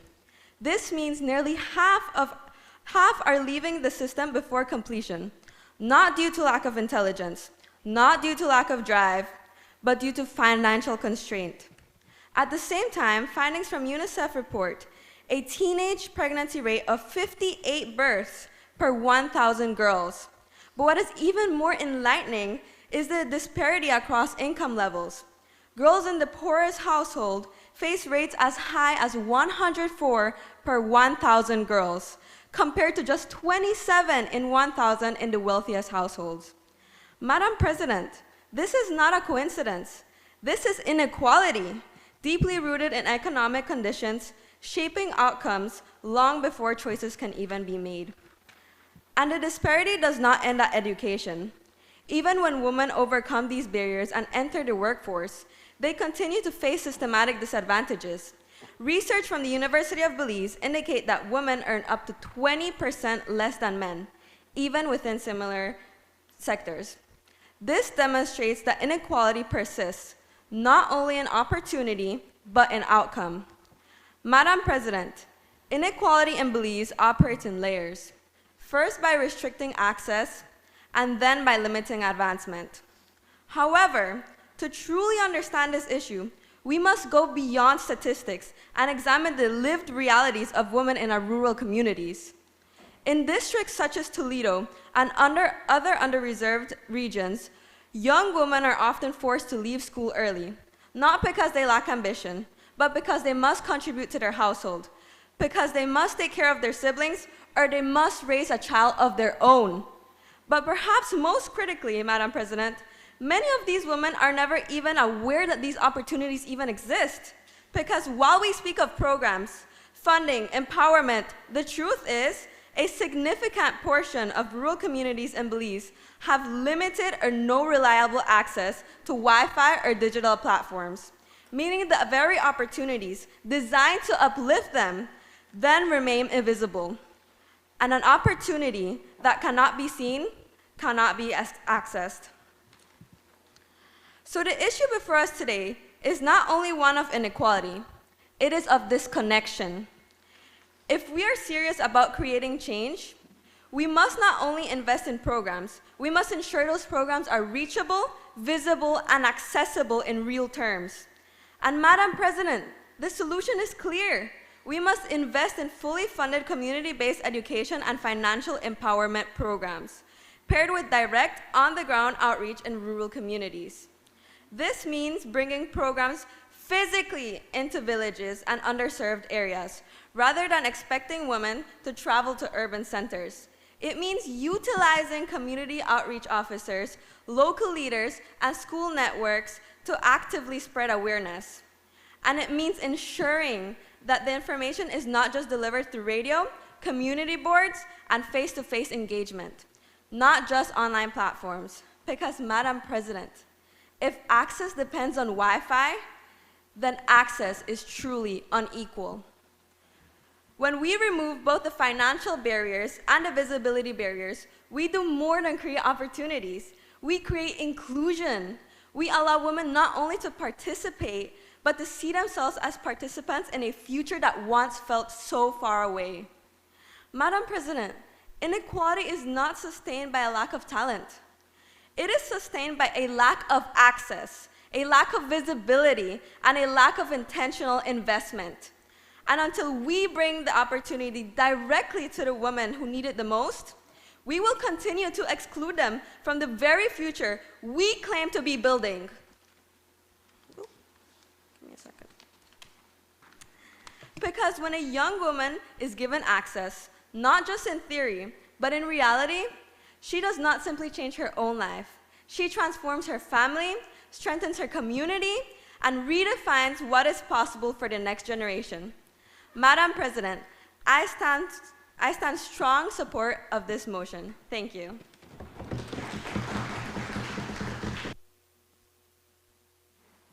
I recognize Senator Muskin.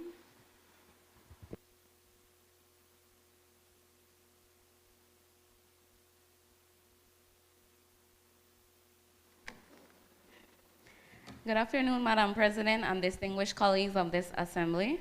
Madam President, may I refer to my notes from time to time? I rise today in support of the goal of this motion, but in opposition to the mechanisms being proposed to achieve it. Let me say clearly from the onset, advancing young women's leadership in public, political, and economic life is essential for Belize's development. When women participate fully in leadership, governance becomes stronger, policies become more responsive, and our democracy becomes more inclusive.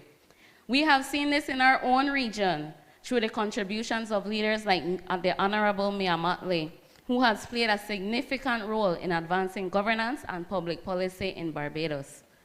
So the issue before us today is not whether women should lead. I believe we all agree that they should. The real question, Madam President, is how we build leadership systems that are credible, equitable, and sustainable. Now, we must also be honest with ourselves. Women in Belize still face real barriers in politics. Gender stereotypes continue to shape public perceptions, and too often, women leaders are expected to represent the interests of all women, an expectation that is rarely placed on their male counterparts. These realities justify targeted action. But honorable colleagues, equity must be implemented wisely. Madam President, we must consider how the proposed measures fit within Belize's electoral systems. What my colleagues have failed to mention is that in many countries where gender quotas and reserved seats have been successful, they operate within proportional representation systems, where political parties submit ranked candidate lists. In fact, global data shows that the majority of countries implementing gender quotas use these proportional or mixed electoral systems, where the measures are easier to apply effectively. Belize, however, operates differently. Our system is winner takes all. We elect representatives through single constituencies, where voters choose an individual candidate. And my colleagues know this reality well. Political parties rely often on incumbents who consistently win their constituencies. Replacing those candidates won't be straightforward. The result will be that political parties will nominate women in constituencies that are harder to win, rather than in constituencies with strong winning histories. Thus, we succumbing our women to the very thing that we are all here fighting against, tokenism. If we want lasting and real progress, Political parties themselves must play a stronger role in building the leadership pipeline. That means identifying, mentoring, and supporting women leaders long before the election cycle begins. Leadership doesn't appear overnight. It grows through political sponsorship, experience, exposure to governance processes, and access to networks of influence. When women enter political spaces, they should do so as credible and competitive candidates prepared to govern effectively. Another important point we must consider is the experience of rural and marginalized women. Like my colleagues have mentioned, Madam President, across several parts of Belize, especially in indigenous and rural communities, traditional social structures remain strongly patriarchal. These realities cannot be transformed through policy declarations alone. So we must ask ourselves, who will these programs truly reach? How will leadership programs reach young women in remote communities where political networks are limited? How will economically vulnerable young women participate in leadership development if they must prioritize income generation or caregiving responsibilities? And how will these programs take into account patriarchal family and community structures that often influence women's ability to participate in leadership?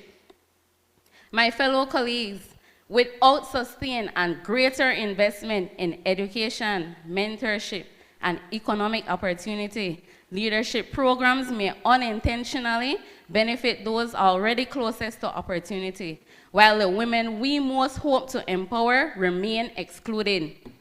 True equity means ensuring that the women with the least access to opportunity are not the last to benefit from the policies designed to empower them.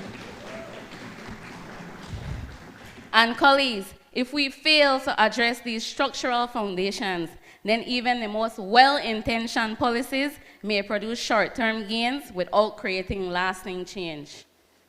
Madam President, advancing women's leadership requires more than allocating seats. It requires transforming the systems that shape access to leadership, from education and mentorship to economic opportunity and institutional pathways. So while I fully support the objective of accelerating young women's leadership in Belize, I cannot support this motion as currently framed. Our responsibility as legislators is not only to increase representation, but to ensure that when women rise to leadership, they do so prepared, respected, and empowered to lead. Thank you, Madam President.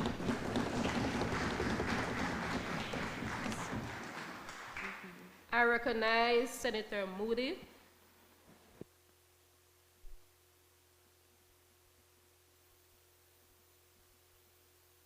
Madam President, may I refer to my notes? Madam President, honorable members of the Senate, today I rise in strong support of this motion to develop temporary special measures that will accelerate women's leadership in Belize. This motion is not about giving special treatment. It is about recognizing the reality of that women already play a critical role in our country. Yet they remain underrepresented in many leadership spaces. If we truly want Belize to progress, we must ensure that the people who are already contributing greatly to our society are also given the opportunity to lead. Madam President, there are two clear reasons why I strongly support this motion. Firstly, women are already essential to Belize's workforce, especially in the sectors that shape our society, yet they are not equally represented in leadership. For example, in Belize, women make up a large majority of professionals in key public service fields. According to data from World Bank and UNESCO Institute for Statistics, in 2023, approximately 76% of primary school teachers in Belize are women, meaning that the majority of those educating our children and shaping our future are female. In the healthcare system, women also play a dominant role.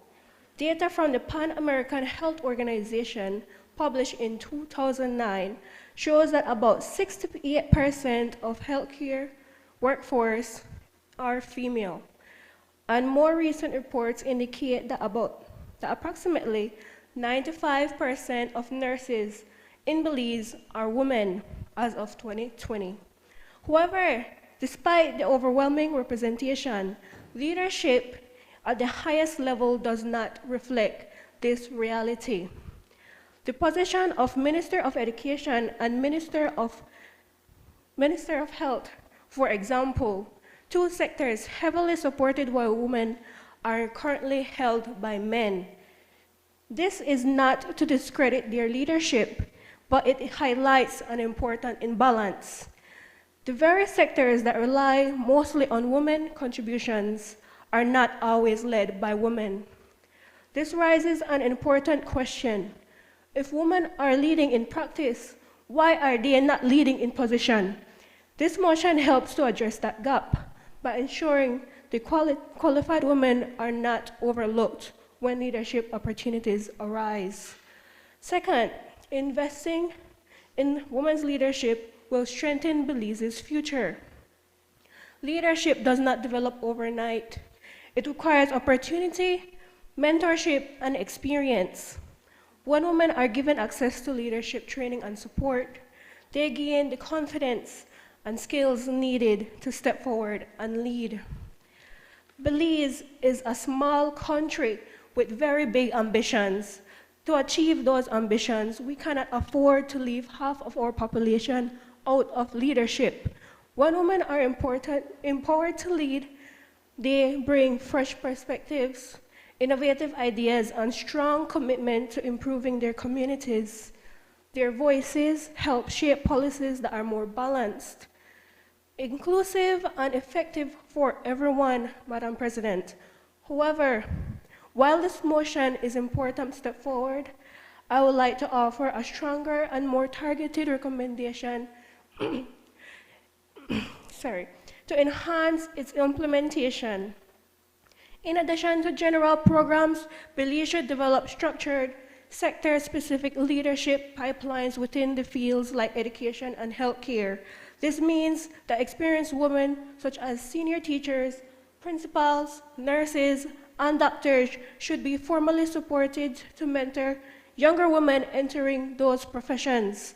This mentorship system should be beyond basic guidance. They should include leadership workshops, policy training, decision-making simulations, and direct exposure to administrative and governmental roles. Women in these sectors should be given opportunities to participate in leadership communities, shadow senior officials, and even contribute to policy decisions.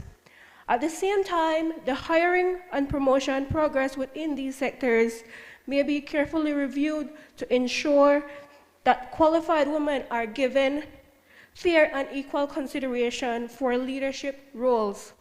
Because this issue is not a lack of talent, it is a lack of access and opportunity. By creating these structured pathways, we are not just encouraging women to lead, we are actively preparing them to step forward in leadership with confidence and capacity. Madam President, this motion ensures that the women who are already building this country, our country, are also given the opportunity to help lead it. Because when we empower women to lead, we are not just supporting equality, we are securing the future of a better Belize. Thank you.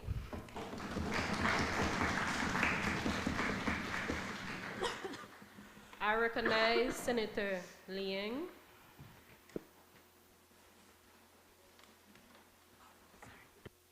Madam President, with your permission, may I please refer to my notes when necessary? Madam President, I rise today to give my support to the motion. Let us treat these temporary special measures as a foundation, not the finish line, until young women's leadership in business is woven into the fabric of our society.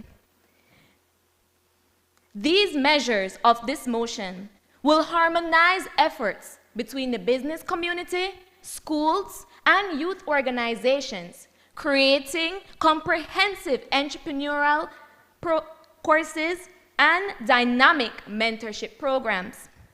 The government of Belize, along with private sector, financial institutions, and NGOs, has been instrumental in supporting and empowering both emerging and established women entrepreneurs.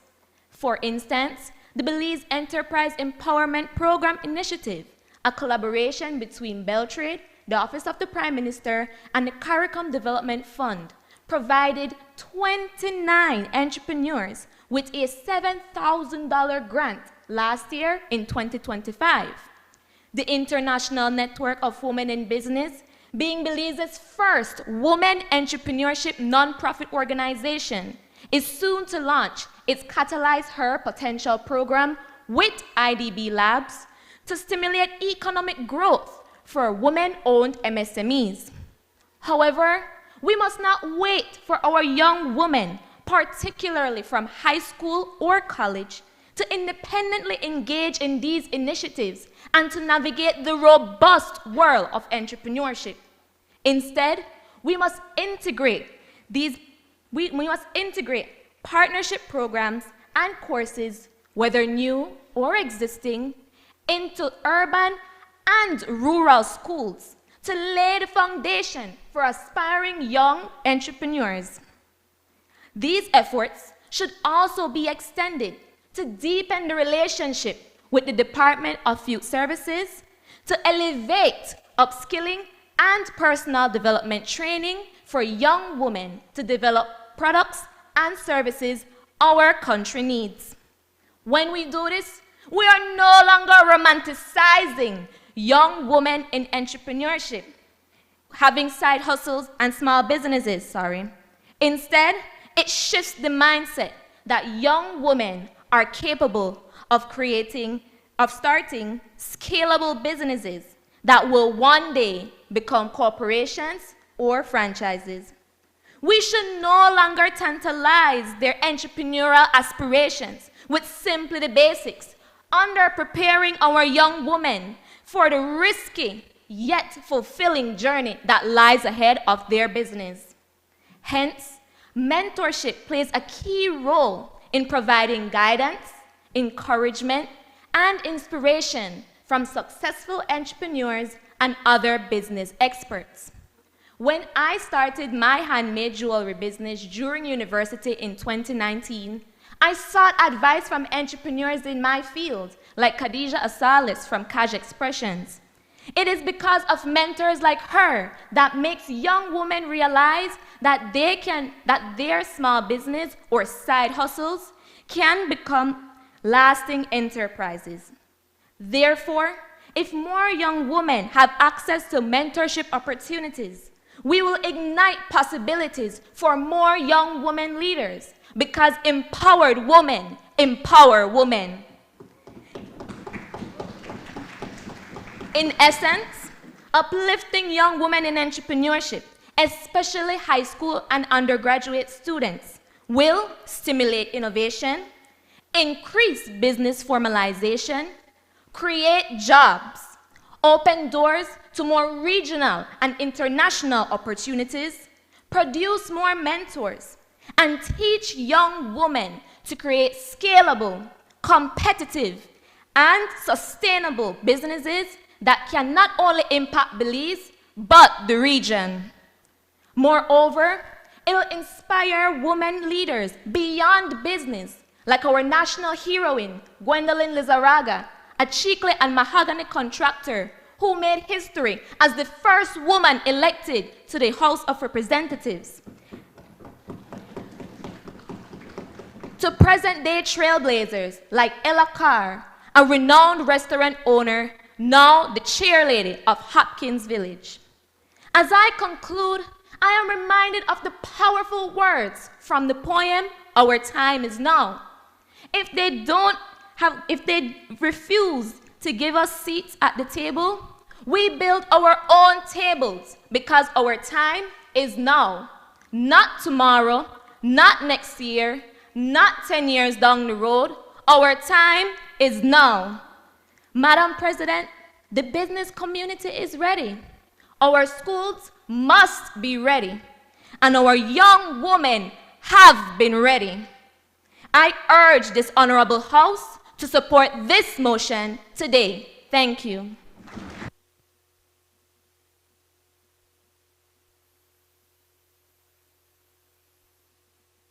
Recognize Senator Bernard,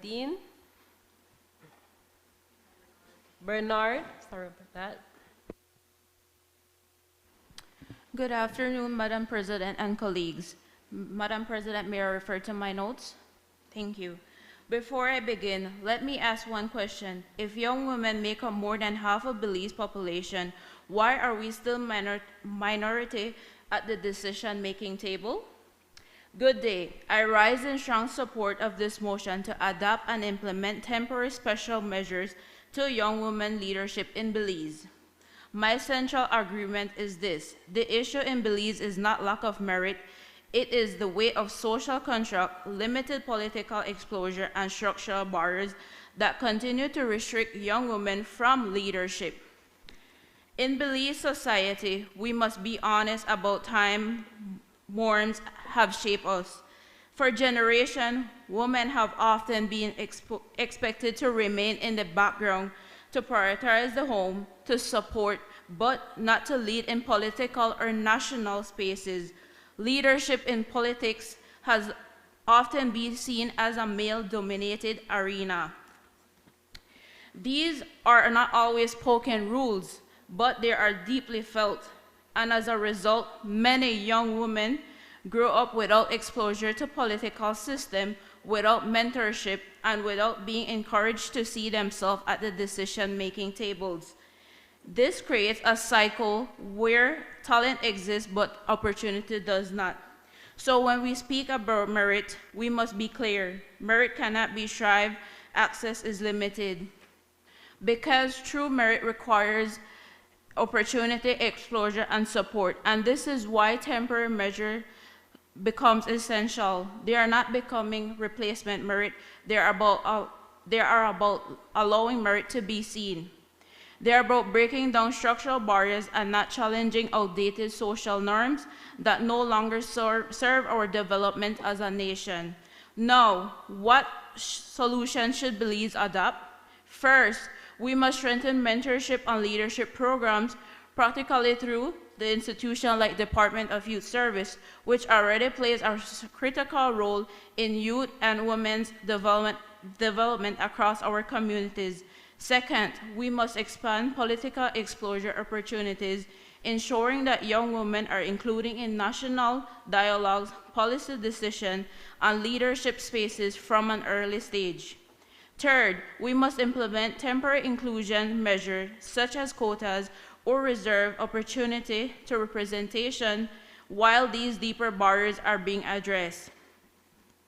And we know these strategies work. Countries like Rwanda have used international policy to transform representation, while nations like Sweden have challenged social norms through inclusive system and mentorship. These examples show us that change is possible when action is intentional. But beyond policy, we must also shift mindset, because as women, we are not only leaders when we enter politics, we are leaders in our homes, in our communities, in our business, and every spaces where we create impact. Leadership is not a title, it is who we are. Belize cannot move forward while limiting the potential of young women.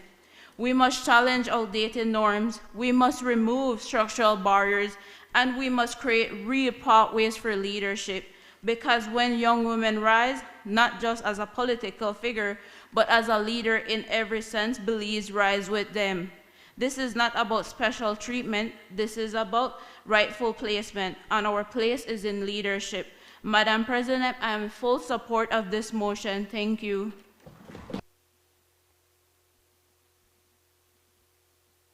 I recognize Senator Novello.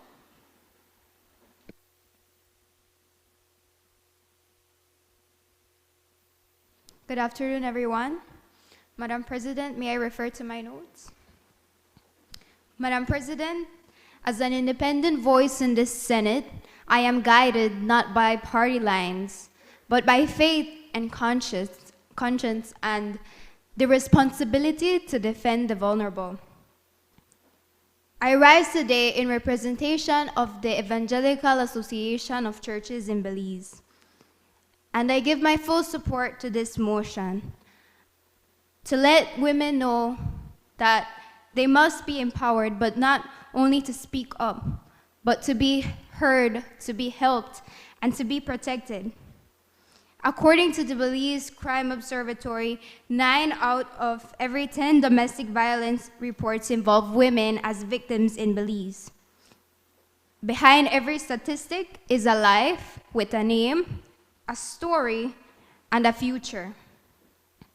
Consider the tragedy of Angelita Magana and her 2 children, who on October 20th, 2025, in San Felipe village, were burned alive at their home by her former partner. She spoke, she sought help, yet the system failed her. So I ask you, is empowerment enough without protection? Or are we giving women a voice and then leaving them vulnerable after they use it? Section E of this motion is about strengthening partnerships between government, civil society, and institutions. The truth is that the church is and has been on the front lines. When a woman is hurting, where does she go? She goes to her pastor. She goes to her church. Madam President, the church holds moral authority in Belize, and with that authority comes responsibility. So we must capacitate our churches and leaders, not just to pray, but to act, not just to comfort, but to guide victims towards safety and protection. And moreover, we must empower our women in churches to support other women, because sometimes the safest person for a hurting woman is to speak to another woman who understands.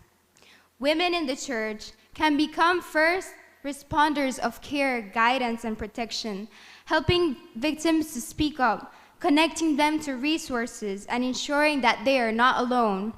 But protection also requires partnership. A real system must involve the Ministry of Home Affairs and the Ministry of Human Development and the Office of the Director of Public Prosecutions working together to ensure safety. And yes, this requires resources. International standards show that the proper witness protection program includes safe housing, relocation, security, and even psychological support. But to put an end to the domestic violence we see in our country, we must tackle the family, the very foundation of society. Ephesians 5 verses 22 to 25 tells us that wives are to submit to their husbands as to the Lord. But too often I hear, wives, submit to your husbands. And they stop there. They forget the rest of it. But scripture also says, husbands, love your wives sacrificially just as Christ loved the church and gave himself up for her. Do our homes reflect that kind of love? Statistics say otherwise, because when women are unsafe, families are broken. And when families are broken, the nation suffers. When women and children are protected physically, emotionally, mentally, our country becomes safer, healthier, and stronger. So I ask you, senators, and to the people watching, when a woman finds the courage to speak, will she be protected? When a witness steps forward, will they be safe? Or will fear continue to silence justice? Proverbs 31, 8-9 calls us to speak up for those who cannot speak for themselves and to defend the vulnerable. That is not just a suggestion, it is our responsibility. So I stand today for the woman too afraid to speak. I stand for the child growing up in fear. I stand for sexual assault survivors whose voices have been silenced. I stand for Angelita Magana and her children, and for all the families we may never hear from. Madam President, it is our duty to give them protection, justice, and hope. Let us empower women to speak. Let us capacitate our women leaders in our church to act. Let us build families rooted in love, respect, and safety. Because when families thrive, Belize thrives. May God bless Belize. Thank you.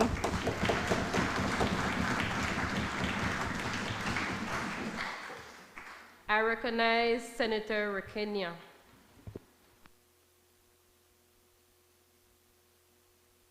Madam President and fellow colleagues. Madam President, may I kindly refer to my notes? Madam President, I rise today in strong and principled support of this motion brought forward by Human Development, Family Support, and Gender Affairs. This motion is not simply about representation. It is about justice, equity, and fulfilling Belize's national and international commitments. The Beijing Declaration and Platform for Action and the Convention on the Elimination of All Forms of Discrimination Against Women clearly call on states to remove structural barriers that prevent women from participating fully in leadership and decision-making. Belize has made these commitments. The question before us is whether we will meaningfully act on them. The evidence shows that action is urgently needed. According to the World Bank Data Hub in 2024, women remain significantly underrepresented in decision-making roles with only about 15% of the seats in the National Assembly, despite existing frameworks and policies.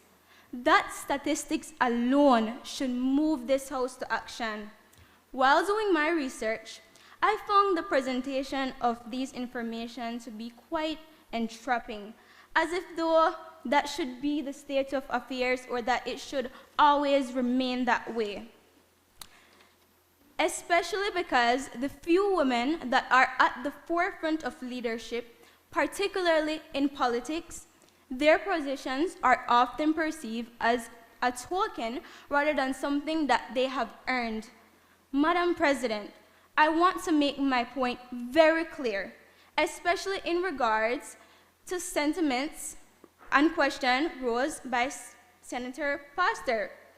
When I say that leadership is not just about a particular sex or gender being at the forefront, but rather it's about an individual's capacity to lead. Despite this, the gaps has always been that those who were given these leadership roles wasn't solely on their ability and their capacity to lead, but simply because they are male and were given what seems to be the manly job. In addition, this is not simply about creating policies and interventions that can work to equalize the landscape of leadership between men and women, but also to address and make acknowledgement of the root cause, that being the gender expectations of what women should be that has held them back from even acquiring these opportunities to be at the forefront of leadership. Nobel Peace Prize laureate Wangari Maathai said, "The further you go, the fewer women there are." And as previously mentioned before by my colleagues, women in Belize make up about half of the population, and still there is no 50-50 chances of a woman being at the leadership table. At the heart of this inequality lies deeply embedded gender expectations. From a young age, girls are often taught to be accommodating rather than assertive, and to be supportive rather than to lead. Leadership, whether in politics, business, or public life, is still too often seen as a male domain. As a result, when young women step forward, they're not only challenging the system, but also societal norms. And for many, especially those in rural or economically vulnerable communities, the barriers are even greater. Early unions, school dropouts, and limited access to opportunities further restrict their pathways to leadership. Madam President, these are not individual failures. These are structural and systematic barriers that require structural and systematic solutions. I recall a moment that clearly illustrated how deeply gender bias is rooted in our everyday interactions. I was at a restaurant with two individuals I consider great mentors of mine, one male and one female.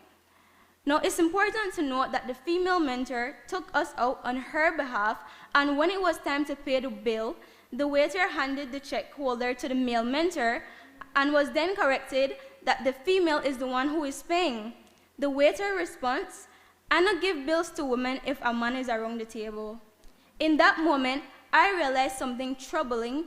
Even when a woman takes responsibility, takes leadership, and takes action, gender expectations are so deeply engraved that the woman's ability to be independent is still overlooked. It's one thing to know this intellectually, but another to witness and feel it emotionally. Madam President, this is how gender inequality operates. It does so not only through laws and policies, but also through subtle, everyday assumptions that reinforce the idea that leadership and authority belongs to men. This single story is one that I know many Belizean women can relate to in some way or another. This is why temporary special measures are our veritable pillar of support, enabling initiatives that invite women to acquire leadership skills and to be in position of power. These measures are serious business and should not be mistaken for reverse discrimination or unfair advantages, because you know what is truly unfair? A system where opportunity is not equally distributed. Through the integration of gender sensitivity and leadership modules in school, we can track impact through increased female participation in debates, student leadership roles, and civic programs across districts. Similarly, by promoting the removal of gender-specific roles in professions through targeted campaigns, internships, and equal access initiatives, we can measure programs through higher female entry into non-traditional fields and leadership positions over time. These are temporary interventions that can be implemented over a defined period and supported by existing educational and institutional structures, making them both practical and cost-effective. However, though they are temporary, their impact is long-lasting as they reshape mindsets, normalize inclusive leadership, and create a generation that no longer views opportunity through the lens of gender. Madam President, the evidence is clear. The barriers are known, and the solutions are before us. The question is no longer whether change is needed, but whether we are willing to act on what we already know.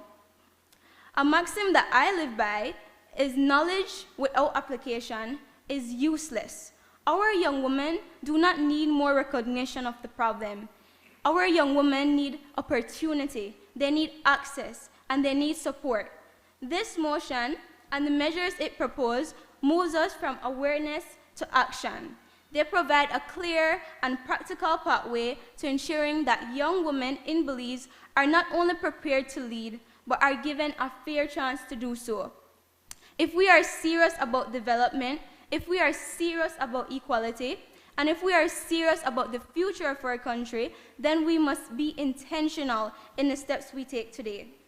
Before I end, to all the women here today, and especially to the remaining 209,596 across Belize that couldn't be here today, I want you to know that power isn't given to you. You have to take it.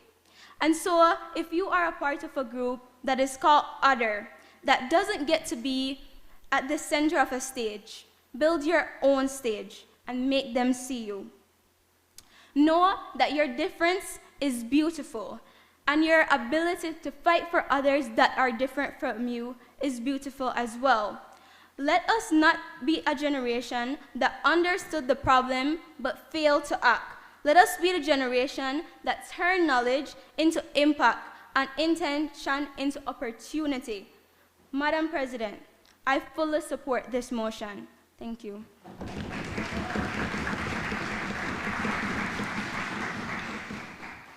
I recognize Senator Sutherland.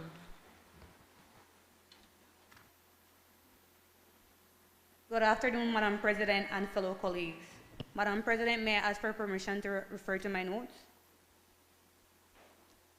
I would like to start off by saying I support the objective of empowering young women to lead. But if we are serious about that goal, then we must move beyond agreement and focus on action, because empowering young women requires more than words. It requires a clear and practical plan. One of the most powerful tools we have is education. Our education system must be intentional, not just about academic success, but about building leadership, confidence, and civic participation amongst young women. Schools should be places where students are encouraged to think critically, speak up, and take on leadership roles. This must start at a younger age, not only at the secondary level, but even in primary schools. Civic participation should be something students grow into, not something that they are introduced to when it's too late. As students grow older, opportunities should expand into leadership programs, debate clubs, youth councils, and student initiatives that give girls real opportunities to participate in decision-making. Like my fellow colleague said, equally important is mentorship. To make mentorship effective, it must be structured and accessible. This means creating organized programs where young women are paired with mentors based on their interests and goals. Schools and organizations can host mentorship days, career talks, and ongoing guidance programs where young women can receive consistent support, not just a one-time inspiration. Digital platforms can also be used to connect mentors and mentees across the country, ensuring that every young woman in underserved communities have access to guidance. Many young women do not lack ability, they lack access to guidance, to networks, and to role models who can help them navigate leadership pathways. We've seen globally that when mentorship and leadership programs are properly supported, results follow. In Rwanda, for example, women now hold over 60% of parliamentary seats, the highest in the world, due to deliberate policies and leadership development efforts. In countries like Canada and the United Kingdom, structured girl leadership programs have significantly increased young women's participation in civic and community leadership. These examples show us that progress is possible not only when it is intentional. Partnerships are also key. The government cannot do this alone. Collaboration between schools, civil society, youth organizations, and the private sector is essential to creating real opportunities for young women. We must also recognize and support the work already being done by organizations such as CWIL, which continues to create opportunities for young women across Belize and the Caribbean. While we are grateful for the support provided by Global Affairs Canada, which has made programs like this possible, there is a clear need for increased government investment in local initiatives.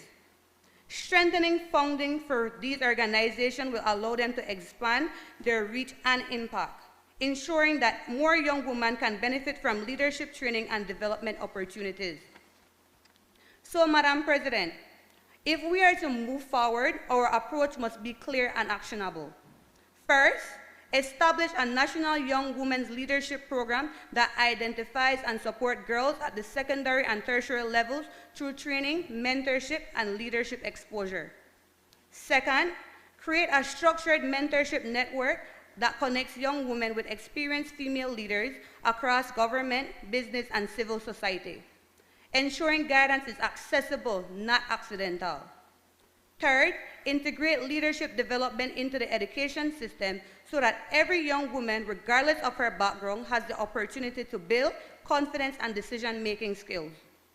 Fourth, provide funding and institutional support for youth-led initiatives so that young women are not just learning leadership, but actively practicing it in their communities.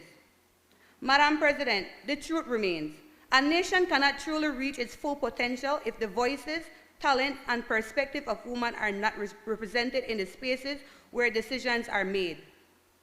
Leadership should reflect the diversity of the society it serves, and that includes women. Representation matters, especially for younger generations. When girls see women actively participating in leadership, it changes how they see themselves. It helps them realize that their voices matter and that leadership is something that they can aspire to. We have made progress.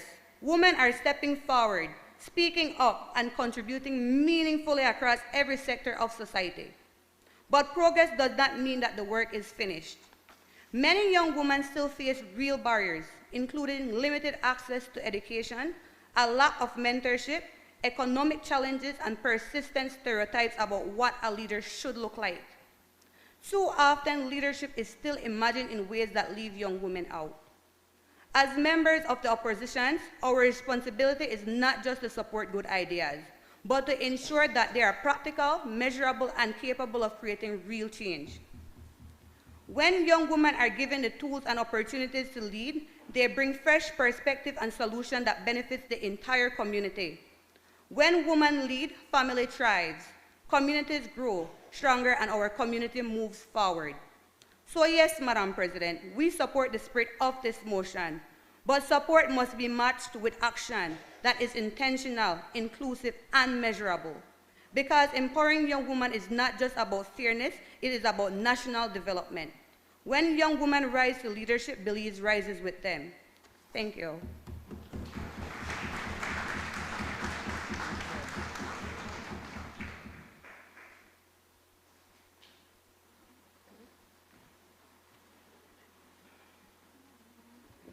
I recognize the leader of the government, Senator Maslin. Madam President, I wish to express my sincere gratitude to all the honorable senators of this House who have contributed to this debate. I thank those who spoke in support of this motion, as well as those who have voiced their dissent.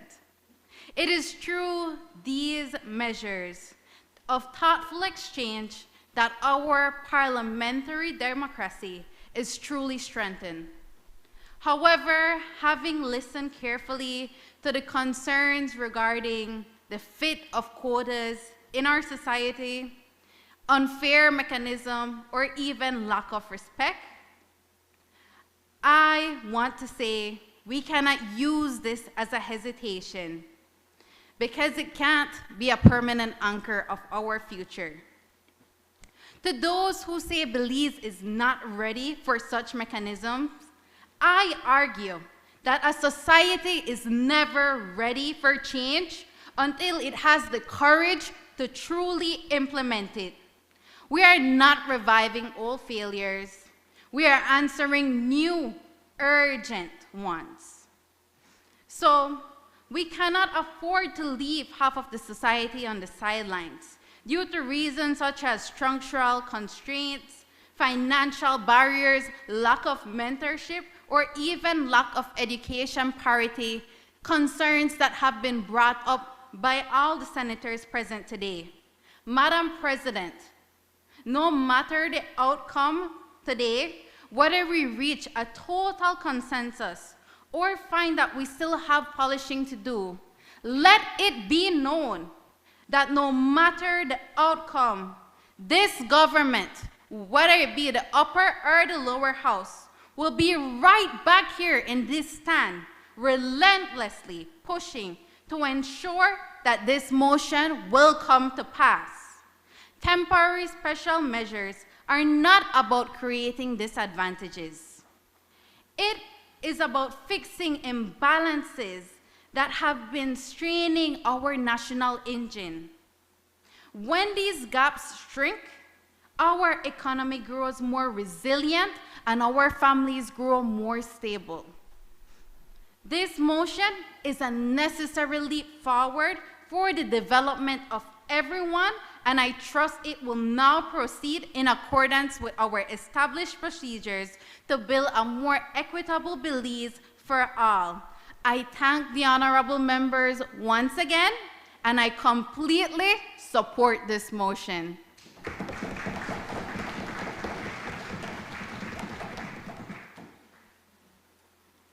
Honorable member, that motion is referred to the Constitution and Foreign Affairs Committee for examination, consideration, and report.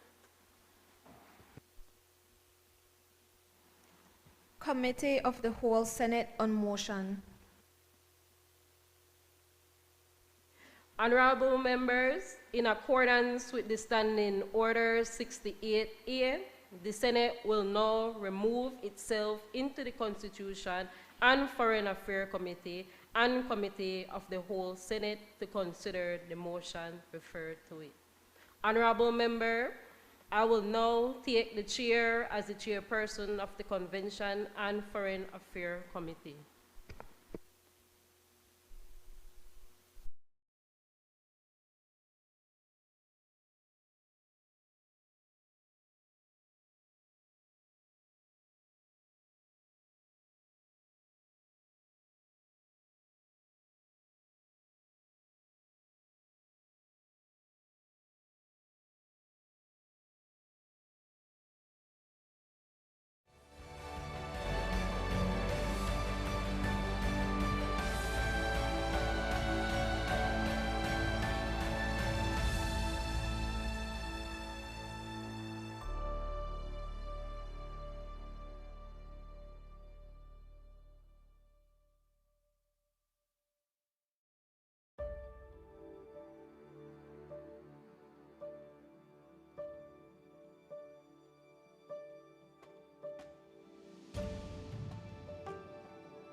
government business motion, adoption of motion.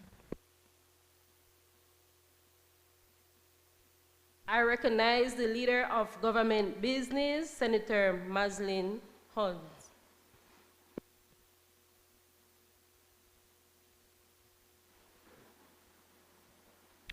Madam President, the Constitution and Foreign Affairs Committee has met and considered the motion approving the development of temporary special measures to accelerate young women's leadership in public, political, and economic spheres 2026, and has agreed that it be returned back to the Senate for adoption.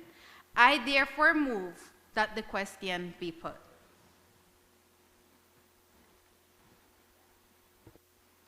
Honorable members, the question is now therefore to be resolved that this Honorable House support the development and implementations of temporary special measures to advance the participation of young women in public, political, and economic leadership in fulfillment of Belize national and international commitment. All those in favor kindly say aye. Aye. Those against kindly say no. I believe the ayes have it.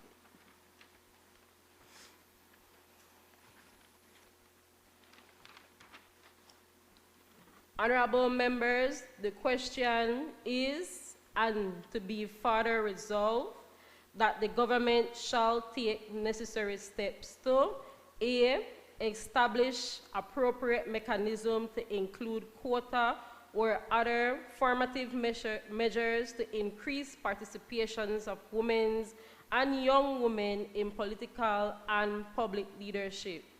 B, implement national leadership development, mentorship, and capacity building programs to strengthen pathway for young women entering leadership roles.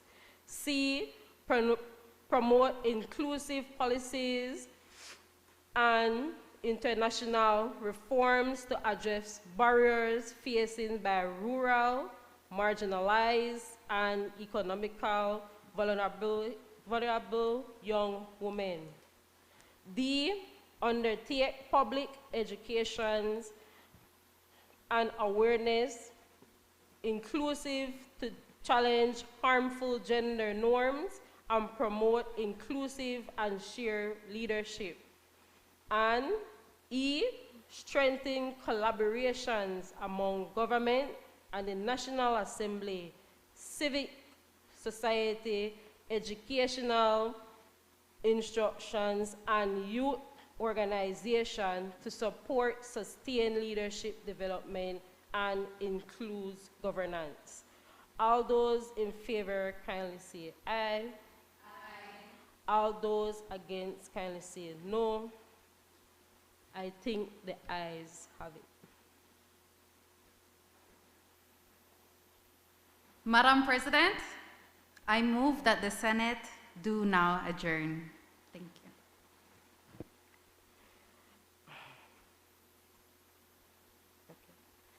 I recognize the leader of government business, Senator Maslin.